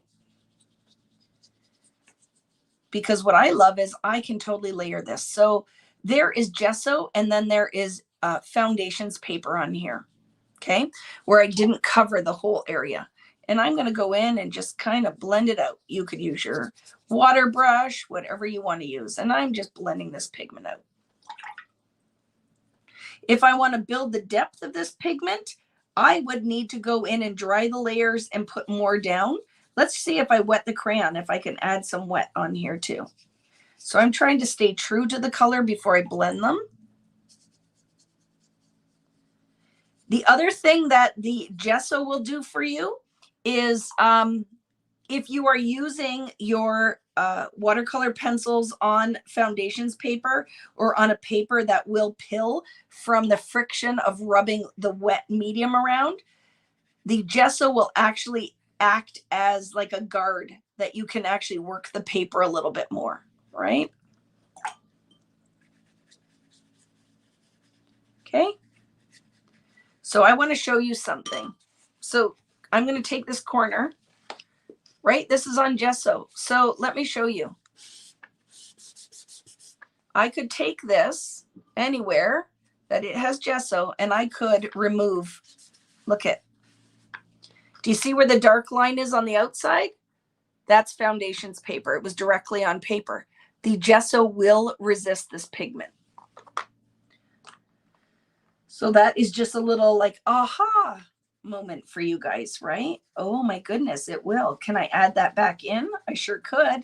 So it's pretty forgiving, isn't it? If you wanted to kind of play and you were afraid that you were going to make some mistakes. So gesso is like a barrier, but it also is part of our technique here, okay? So you could go in here, you could drip some water to just randomly blend your pigment around. You could mist this once it's on here if you want it to be a little looser, and then just kind of blend your background around, run your colors in here, okay? I also can pull that pigment out on the edges because I know some of these areas do not have gesso on the outside of the paper. So I want to show you where the pigment will react differently. Now I can go and heat set this, right?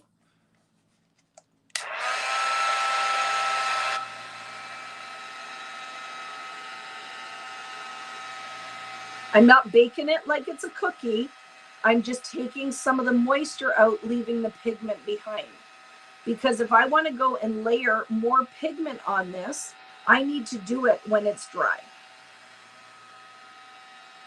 Because trying to layer pigment in wet, you're not going to get a lot of depth. Although with these, you might be able to, right? You might be able to mess around. It's one of those things that will just come with a little bit of practice and play.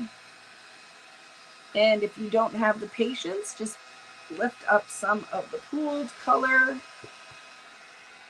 Okay. Could I leave it like this? I sure could. Could I go in and add some more pigment in? I definitely could. If I want to deepen up some of these areas now, right? Or actually really go in and kind of start to make some art. And I could leave this dry. I don't have to add water on this. Like this could be a layer I want to add. I could dip the crayon in water, right? And put the wet crayon. Oh my goodness, look at that. Dipped it in water. Look how much pigment I just deposited. I could move it around with my finger, right? Really getting it in to those areas, because don't forget, there is, oh my goodness, look what just happened there. No gesso, gesso. Magic just happened right before our eyes. So go in there. So this is with crayon dipped in water, rubbing it in with my finger so I can really get in there. Oh my goodness, areas with no gesso will pick up the pigment a lot faster. Okay. So look what we're getting in there. See, dark, light, no gesso, gesso. And then I could also, if I wanted to, drop this down, and then I could move it around still with my paintbrush. So I just want you to get that we can do tons of things with this. I just want to build up some pigment and show you one more thing on the same background. How we doing out there, friends? I just want to get lots of pigment down so I can show you this one more thing. One more thing. So on the gesso, remember I told you that the gesso will resist. So we could go in here, we could just mist on that. We don't have to move it around with a paintbrush if we don't want to. Oh yeah, look at them wicking and doing all these magical things. It also will lift some of this pigment off if I wanted it to. So I'm going to do this and just dry it. Hi, Catherine, how are you? Will the color still wipe off after you heat set it? Only if you wet it. Remember that these, it's a lot of water I put down, so I'm just taking some of that off. And I still want some of the pigment in, so once, I'm going to go back in there once some of that water's gone and just deposit some more pigment, because I want some depth so I can show you the next thing. So does that make sense? I'm not going to lift that pigment off unless I wet it, because these don't rub, right? When they're down and they're set, they don't rub or smush. Does that make sense? So no, you're not going to have to worry about the pigment transferring unless you put water on top of it.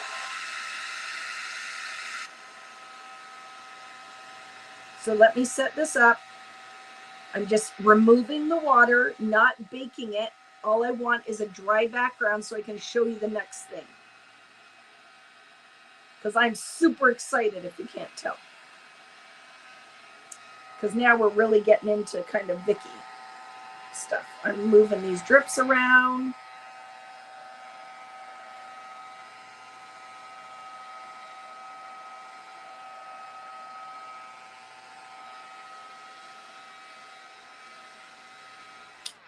Okay.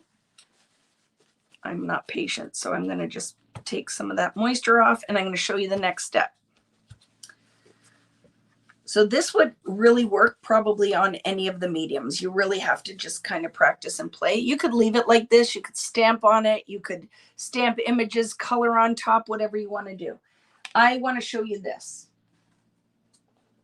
I'll do it with the hearts again. So look it.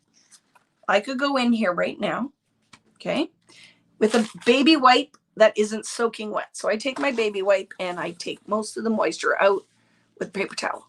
Okay, because I don't want it too wet, because then the water leaks underneath and I don't end up getting what I wanted to get. Okay, so now look at remember the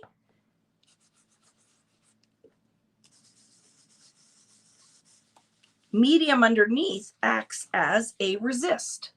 So I can totally now lift that pigment off and create a pattern. Look at that. Can you see it? Wasn't that like, mind-blowing awesomeness. So guess what I could do right now if I wanted to? Okay, I'm showing you this just because I want to, okay? So now I told you I wasn't going to mix my Distress, but I'm going to right now. So I just lifted all that off because they work. These are more pigmented than the inks. So I could layer and do all that mixed media magic. And now let me show you something. I'm going to take Oxide in a totally different color. Let's go with Abandoned Coral. You ready for it? Here we go. So I could not have, here's the other thing, golden nugget. Why do I love watercolor pencils? Because I have control issues and I could control exactly where I put that pigment down. So now look what I'm going to do. I'm going in with Oxide, Abandoned Coral. Stencil is where I've lifted the pigment off, and watch this. Yeah, I'm not rubbing, I'm pouncing just because the technique that I want. This is, I hope, I'm telling you, I have so much I'm going to be sharing with you guys. This is just the beginning. We've only just begun to create using watercolor pencils from Tim Holtz. Want a peek? Oh my gosh. Oh my gosh, this is beautiful. If I do say so myself. And this is what happens on a Friday night. I had no intention of doing this tonight, but okay. So that is with Oxide. Let's see what happens with some Distress without, I'll try not to contaminate my pad. I'm going to get Abandoned Coral in regular Distress, new blending tool, and I'm going to show you. We've only just begun to create beautiful art. Okay, where are you, Abandoned Coral? I got to find it because I wasn't going to do this. I was waiting because I didn't want to overwhelm you. And I changed my mind and I'm overwhelming you. Or at least, there it is. Showing you the versatility of this product. Here we go. Okay. Oxide is a combination ink of dye and pigment. It is more opaque, meaning you can't see through it. It will not blend to create secondary colors. When you add water to it, it will oxidize. The colors will separate. It does magical things.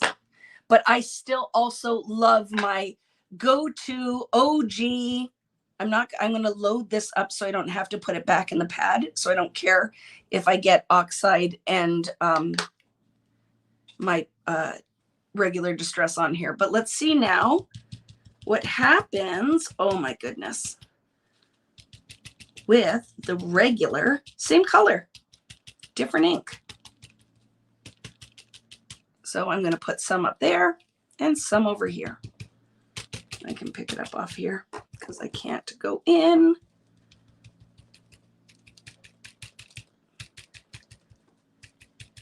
And Oxide or regular on top of Oxide, you can deepen up the colors, but not vice versa. Okay. So you ready? I want you to see that you can totally see the pigment through where it's regular Distress because it's transparent. And then you have your Oxide going on. Oh my goodness, my friends. Oh my goodness. Look at that. I will take a photograph of it because I don't think it clearly shows. But oh my goodness. I will be doing so much with these three products, I can't even tell you. Like, if this did not just make you decide why this will be a great companion product to your Distress inks, I can't even tell you. I just did this live right here with you. I had not done this beforehand, but now I loved it. But I have to say, I gessoed the background. I couldn't have got this result. I could not. So do you hear that golden nugget? I could not have achieved the exact same thing, but you guys have to remind me, because now I'm going to have to show you this exact kind of technique on a regular watercolor paper, foundations paper, and then paper with gesso on it. Because I really feel like we need to learn and understand what happened here. Okay. But, you know, love it.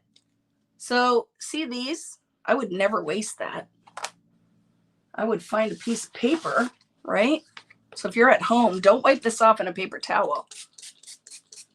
We do this, and we would do this, and we would now stamp with said stencil. I do this just so any of the excess moisture does not go in to my medium. Now this is just a regular piece of Nina. Let's try something, okay? I know I'm going to pill the paper, but I'm going to try it anyway. I'm going to try it anyway because it's what I do. And remember how much pigment we got off of these crayons? What happens if I then want to pounce it through with my baby wipe? We're doing all the things tonight. We're doing art, watercolor pencils, the Vicky Booten way. So like I said, I could have showed you shaving them into a watercolor palette. That info was out there. We will still do that, but I also wanted to see what else they would do from a mixed media perspective for somebody who works with bigger backgrounds. So I'm just wiping it on my wipe, and it is my delivery system. Am I rubbing? No, I'm pouncing. Let's see what we get. Okay, ready? Here we go. This is just on a piece of Nina. Oh my goodness, look what just happened.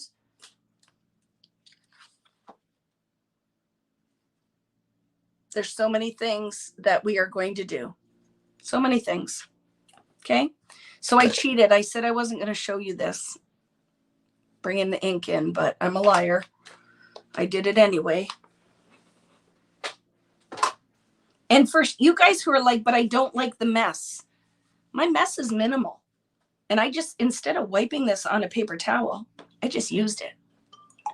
Let's see what happens if we tap. Now, don't forget, this is just on Nina. So remember, pigment soaks right into the fibers. It's not sitting on top. You aren't going to get as much of a reactive result with cardstock type paper as you would with others. Seriously, like friends, send your friends. We have so much to learn and do. We are changing the world one sheet of paper at the time. So you're not going to get a lot of water reactiveness, right? All soaked into the fiber. It's not sitting on top. You can't really remove pigment if it's soaked right through the whole paper. So lessons to be learned. This is still, I will photograph that. Look at, oh my gosh, mind blown. I love this background like so much. I can't even tell you. Okay, let's do the hearts. So on this one, I stenciled hearts. So the only place there's gesso is where the hearts are. Anywhere else is just, excuse me, foundations paper. So what color palette? So I'm going to go in here with a warm one now, okay?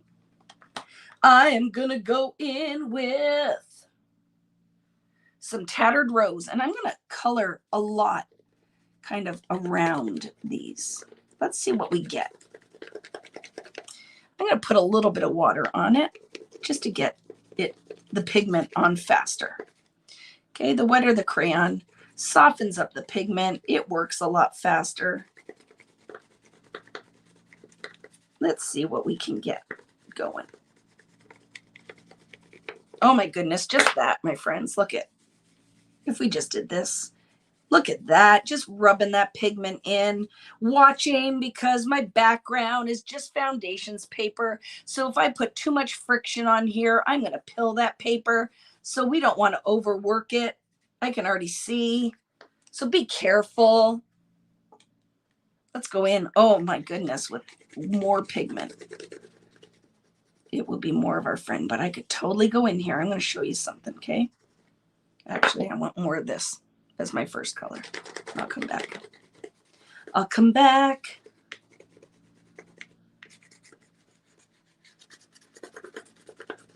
Okay. How are we doing out there? So one of the things I'm going to be doing, friends, is getting another camera so that you can see more detail when I'm doing these lives, because I know I'm just doing it on my phone. So I'm going to bring you some more quality. Okay, just quickly wet my finger. You could mist on there. I just want to deposit the pigment. And then I am going to totally go in. Oh my goodness, see? Get your fingers in there. It's freaking awesome. And I'm going to dry this. I'm going to add some more of that red. Actually, I'm really digging this. Blend it around. So I'm going to be bringing this on the road. You're going to see me when you come and take my classes and stuff. I'm going to be doing a lot of teaching with Distress again, like I did back in the day. Vicky, you have been changing my world for over 2 years. I'm a believer. I love it, Jill. And you are definitely a huge supporter of me. I am very appreciative of it. Thank you. Can you see the heart magic coming out here? Not sure I was even breathing. I love it, Holly. Well, I want you to breathe. I don't want you to pass out. And this stencil is from the new print shop collection. My friends, I hope some of you are going to be joining me for my weekend events. We are going to have so much fun. I have lots of Christmas kits. Come and do Christmas with me. We are going to have so much fun. Look at, I'm going to put a little bit more pigment on now that we dried that. I'm going to get in between the hearts, color around, and watch what's going to happen here. Okay.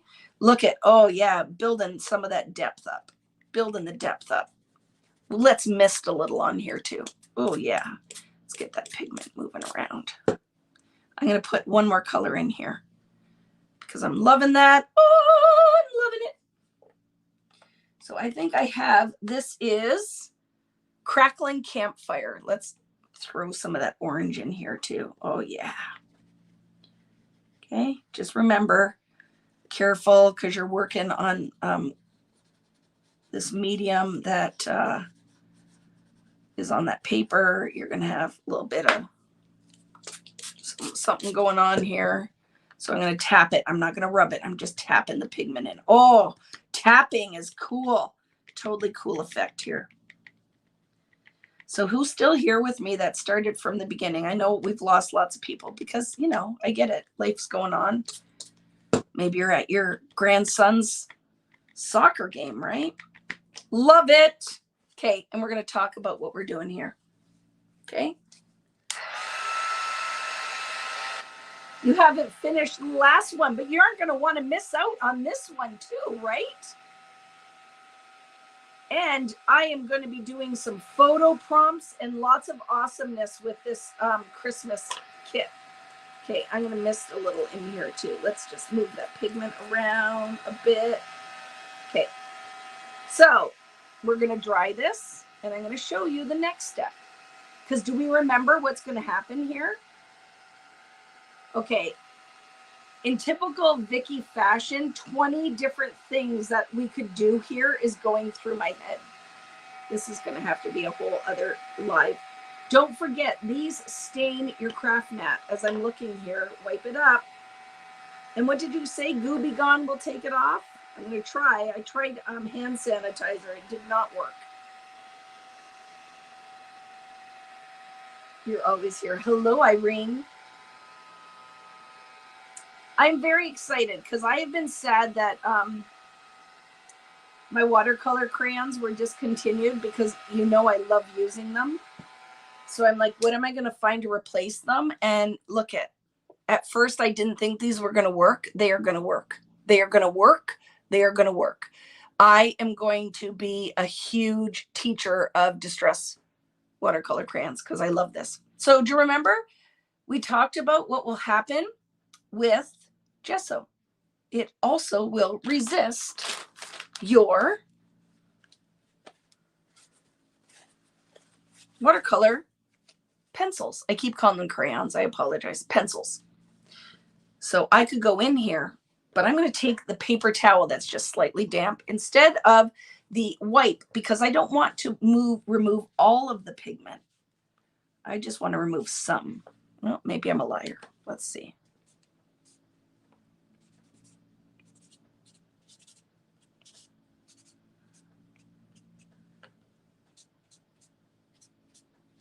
So you want to also move it around because lots of pigment, you will just kind of replace pigment, right?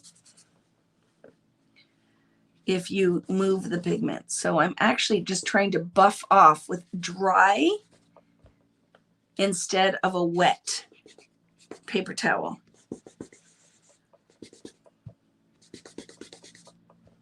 So what I'm doing now is removing the pigment. Look at that. And then I could still go in with my dry crayons if I want to just add details around these, right? That one is too light. Let's go in with this. Look at.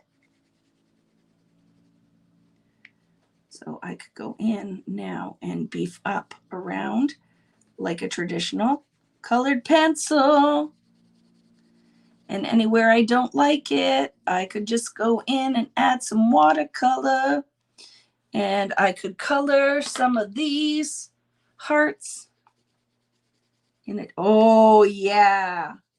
So I pulled lots of texture through. Look at, oh my goodness. I wish you guys could see. So do you see that heart? Look at, see that detail? Because when I pulled this through, I really made it messy through the stencil. And now I'm just going in and picking out that detail using the crayon. Let's go in with a yellow. Oh, I'm going to go in with a green.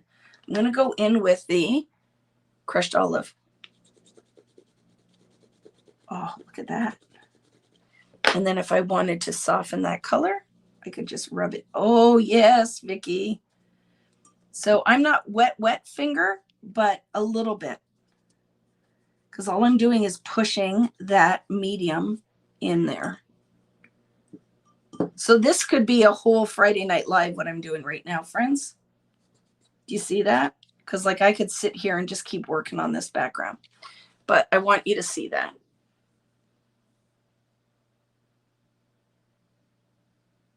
Okay.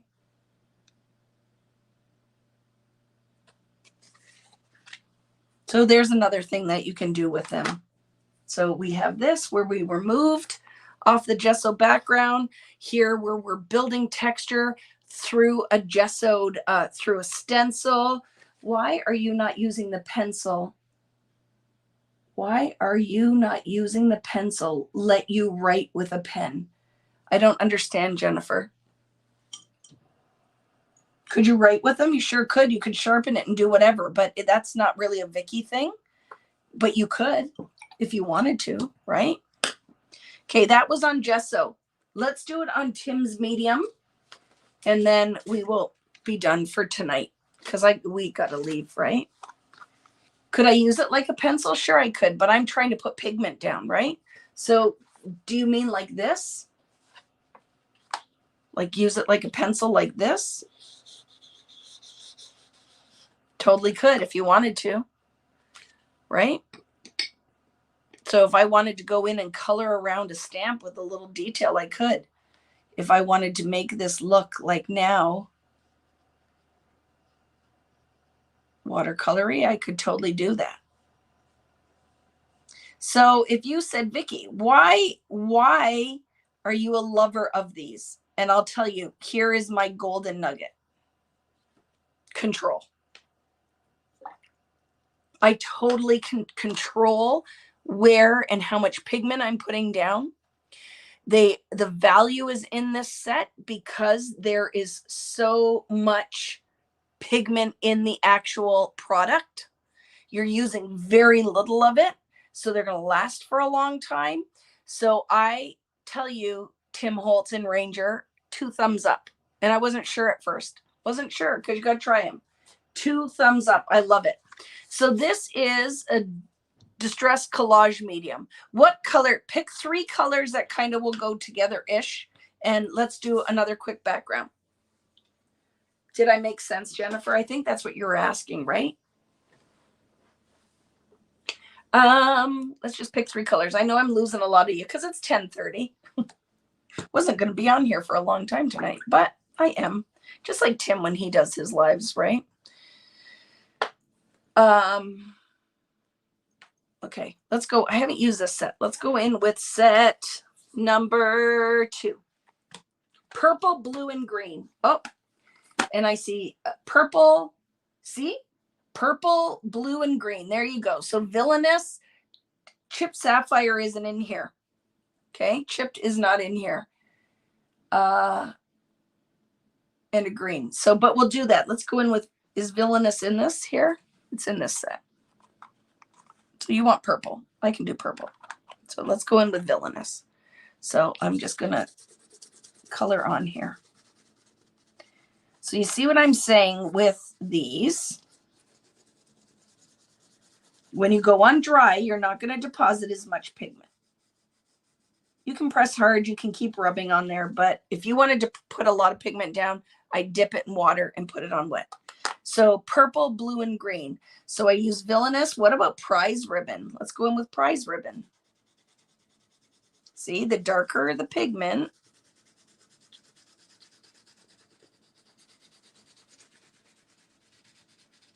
now I'm going to put green on. It's going to make my purple.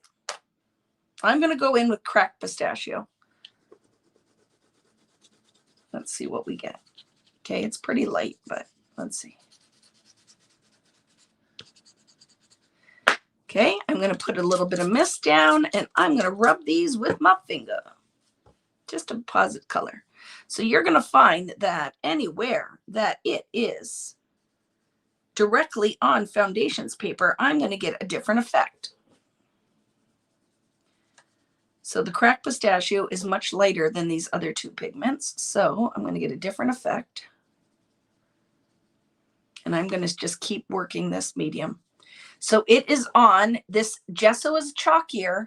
This has more of a sealant feel, right? Using the collage medium. So it has more of a feel like a sealant. So I'm going to dip that crayon now and get lots of pigment down. Let's see what happens. Okay. Lots of pigment down. Where are you? So just know some of these, like, do you see this one, which is Cracked Pistachio, is a much lighter color. But you need them. You don't want all of them to be super pigmented. But you see, you're going to need, that one is one of those crayons you'll need more. Same with like Tattered Rose and ones like that. You're going to use more crayon. Okay. Boop, boop, boop, boop. Let's set this. Let's put a little bit more of our Villainous. I'm looking at the waste on your paper towel. Oh yeah, how much pigment I'm putting on there. But like, I'm not concerned about that because there's so much in these. Oh my goodness, I love that. Because that's directly on the foundations paper. And the pigment is really showing with that. So I'm pushing that into those open areas and loving that. I'm going in one more time with this.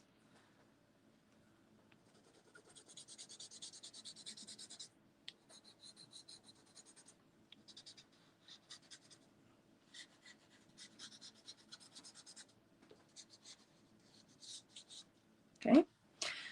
So we could push it around. Oh, here, let's try this. Maybe I don't want to push it around with my paper towel. Let's do like kind of the reverse kissing. Look at that. Reverse kissing technique. Lots of moisture. I'm going to be pulling some of that off. Now, normally I would stamp this on another card, not wipe it off, but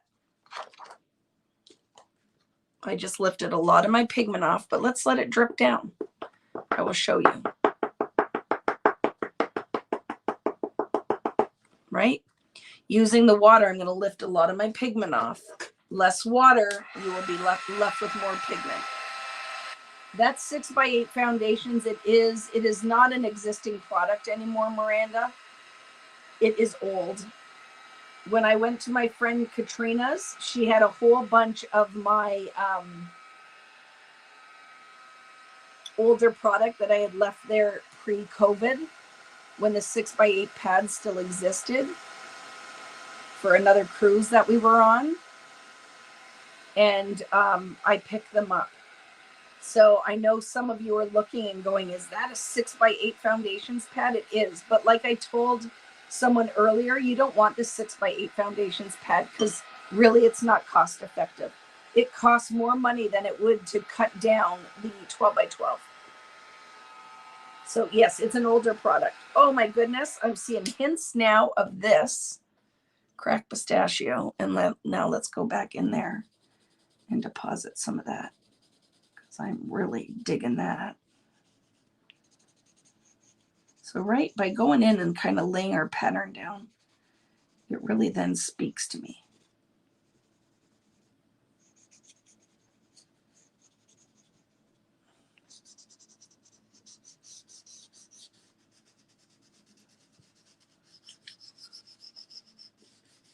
So I am using the side of the crayon because I want to deposit more pigment. If I go on like this, it's just dulling my crayon anyway, or pencil. Oh my goodness, you guys are going to kill me.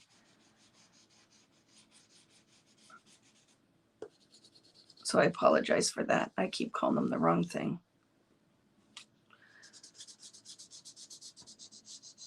Such a Vicky move. Okay, gonna build in a little bit more of that. So remember, anywhere that there is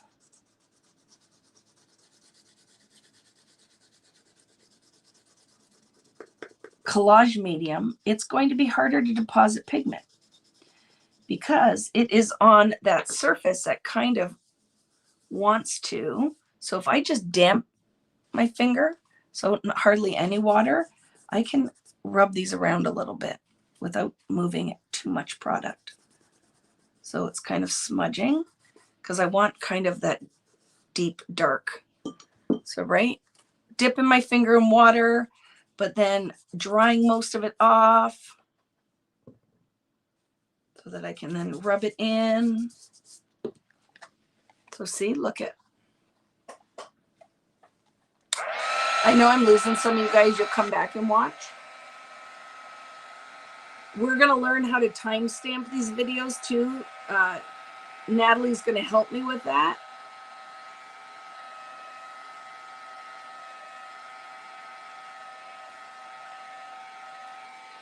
Okay, let's try this. Let's try this. So I'm going to take this stamp. I'm going to mist it with water, and let's see if we can lift pigment off.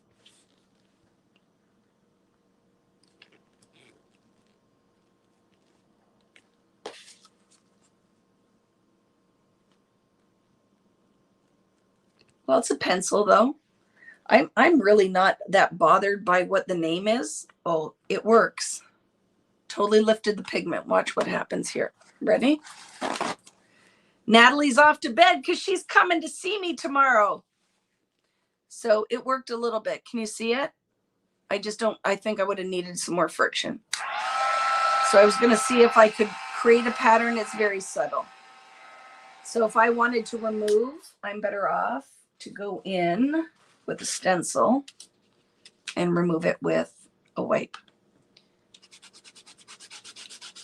Tim can call them whatever they want, and I'm going to use them. But pigment stick, pencil, sure, pigment stick. Yeah, I guess I could see that, but watch that, friends. Oh my goodness. Oh my goodness. Can you see that? Natalie is coming to see me tomorrow. I'm going to get up at 6 o'clock because I told her she's going to have to sign a non-disclosure because my house is such a mess. So if you're thinking that it isn't, you're not correct. My mom's going to see you. That's my mom saying, see you tomorrow, Natalie. Okay, any questions? What do you guys think? What are your thoughts? What are your thoughts? I want to know. Let me pull out what we did. So I have other backgrounds that I did and stuff, but really we have lots of things that I can share. What I want to know is now when you come back, because I'd watch this video a couple times, I'd play with it, play along, watch it, learn the things, is come back to me now with your questions, where it'll be like, okay, Vicky, I tried this, or I watched this, or I don't completely get this, or what about this? That's what I kind of want you to come back to me with, right? Like, look at, oh, I love them. And I'm telling you, at first I wasn't sure, because I'm like, really, if I'm only using them like a pencil, is that really a Vicky thing?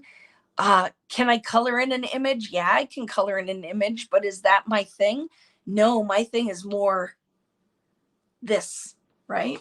So at first I wasn't sure how they were going to work. And then, like anything, you practice, you play with it, you learn how the product works, and you can make it dance and do the things that you want it to do. And that's where I feel like I'm at now, right? Is I'm going to be able to do tons of things with these. I really value this topic.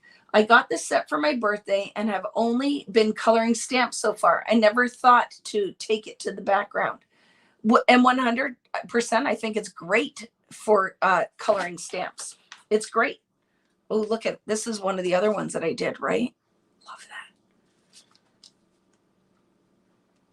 that. Just bought the 3 sets. So cool. Love it.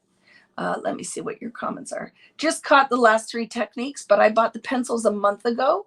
And I'm hoping that this video is providing information that's different than what's already out there. Because like I said, go and watch all of the videos. Watch Tim's, because I always like to start with the maker.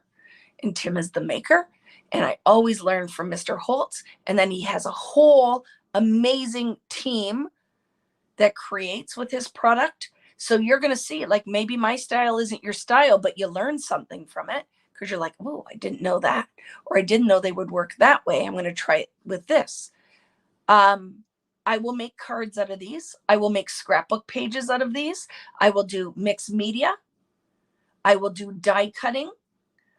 Lots of different things. So if you're watching and you're like, well, it's not my thing because Vicky's not a card maker, it does not matter. I am a card maker now, and I will do the card making, but I am not in a box when it comes to my creativity. I do all of the things. So if you ask me, what are you? I'd say I am a maker. I will make all of the things. I will do altered items. I will do home decor. I will do scrapbooking. I will do card making. I really don't put any kind of limitations on how I want to express myself creatively, right? So I can share lots of different things with you. If you want to see it in cards, tell me, Vicky, can you do it using this kind of product? Vicky, I'd love to see application of these techniques doing this. Look, I'm always looking for content ideas, so I'll do whatever you want me to. Vicky, can you use it without the gesso or other mediums, or will the colors be muted? Again, Samantha, not muted. It depends what paper you're using for the vibrancy of the color, the workability of the pigment with water on paper.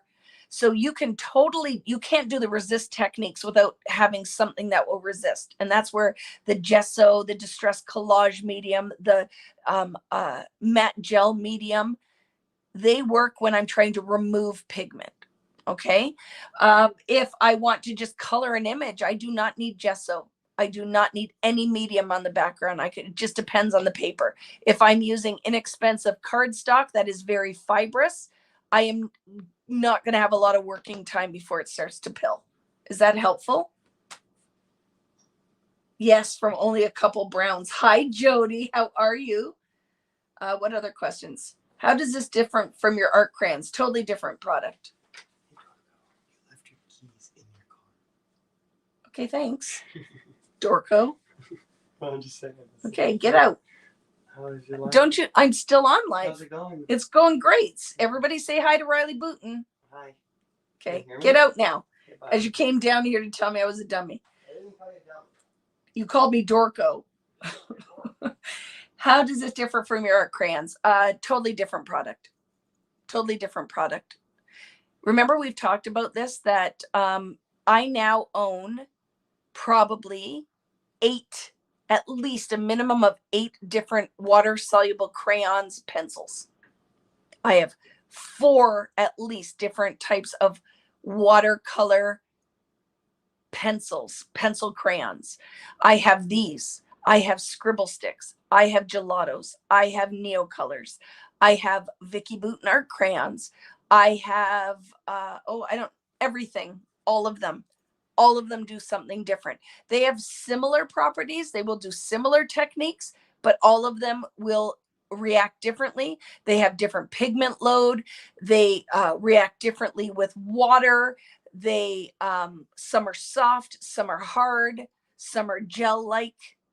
So hopefully that it is one of those things when you really start delving into the world of art mediums and mixed media, you would come to an artist studio or somebody who really is into it, and you would not be surprised that they own multiple mediums. What I'm trying to do now is, because I don't have a lot of mixed media now with Vicky Booton, with American Crafts, I'm going back to where I started, and that is using predominantly Distress and Tim Holtz, because I want that every time you play with me, you don't have to buy something new.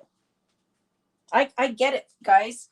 I get that your money and where you're going to spend it, you don't have like all the money in the world to buy all of the art products. I'm going to look at you now. Okay. Here I come. Toot, toot. Hi. I feel like now I need to talk to you about the things because I'm so excited. So let's look at these things close up. Oh my goodness. Seriously. We made a watercolor background using the pencils, the Distress Watercolor Pencils. Then we removed it because this was all on a gessoed background. We removed the color because it acted as a resist. And then we deposited color with Distress Oxide ink and regular Distress ink. So we're going to go on a magical joyride. Oh, I'm pulling pants up now. A magical joyride with how we're going to use these products. And did you hear what I just said? I am investing back into Ranger and into my Tim Holtz and other Rangers. I'm going to do some Simon stuff. He's sent me some of his product, Simon Hurley, and I'm going to show you how I Vickify it. I have tons of Dina Wakely. I have tons of Diane Reevely. I'm going to really just start focusing kind of on those things, and then any other mediums that maybe tickle my fancy. But I want you that if I'm telling you to collect these things, that then I'm going to support you in how to use them. Sound like a good deal, right? Then I can support you in how to use them. Even someone like my friend Lil Konkar, who is like, I'm not into mixed media. And I'm like, liar. You just don't know it yet. I want to show ways that this can be approached from a messy, crazy, I will try anything mixed media approach to the approach where I don't like to get my hands dirty. So I can help you with that, to the approach that I don't feel confident doing it. I'm going to hold your hand through all of it. We are committed moving forward to really, I just want to get back to my mixed media roots and use it with my paper collections. So that's what's going to be coming.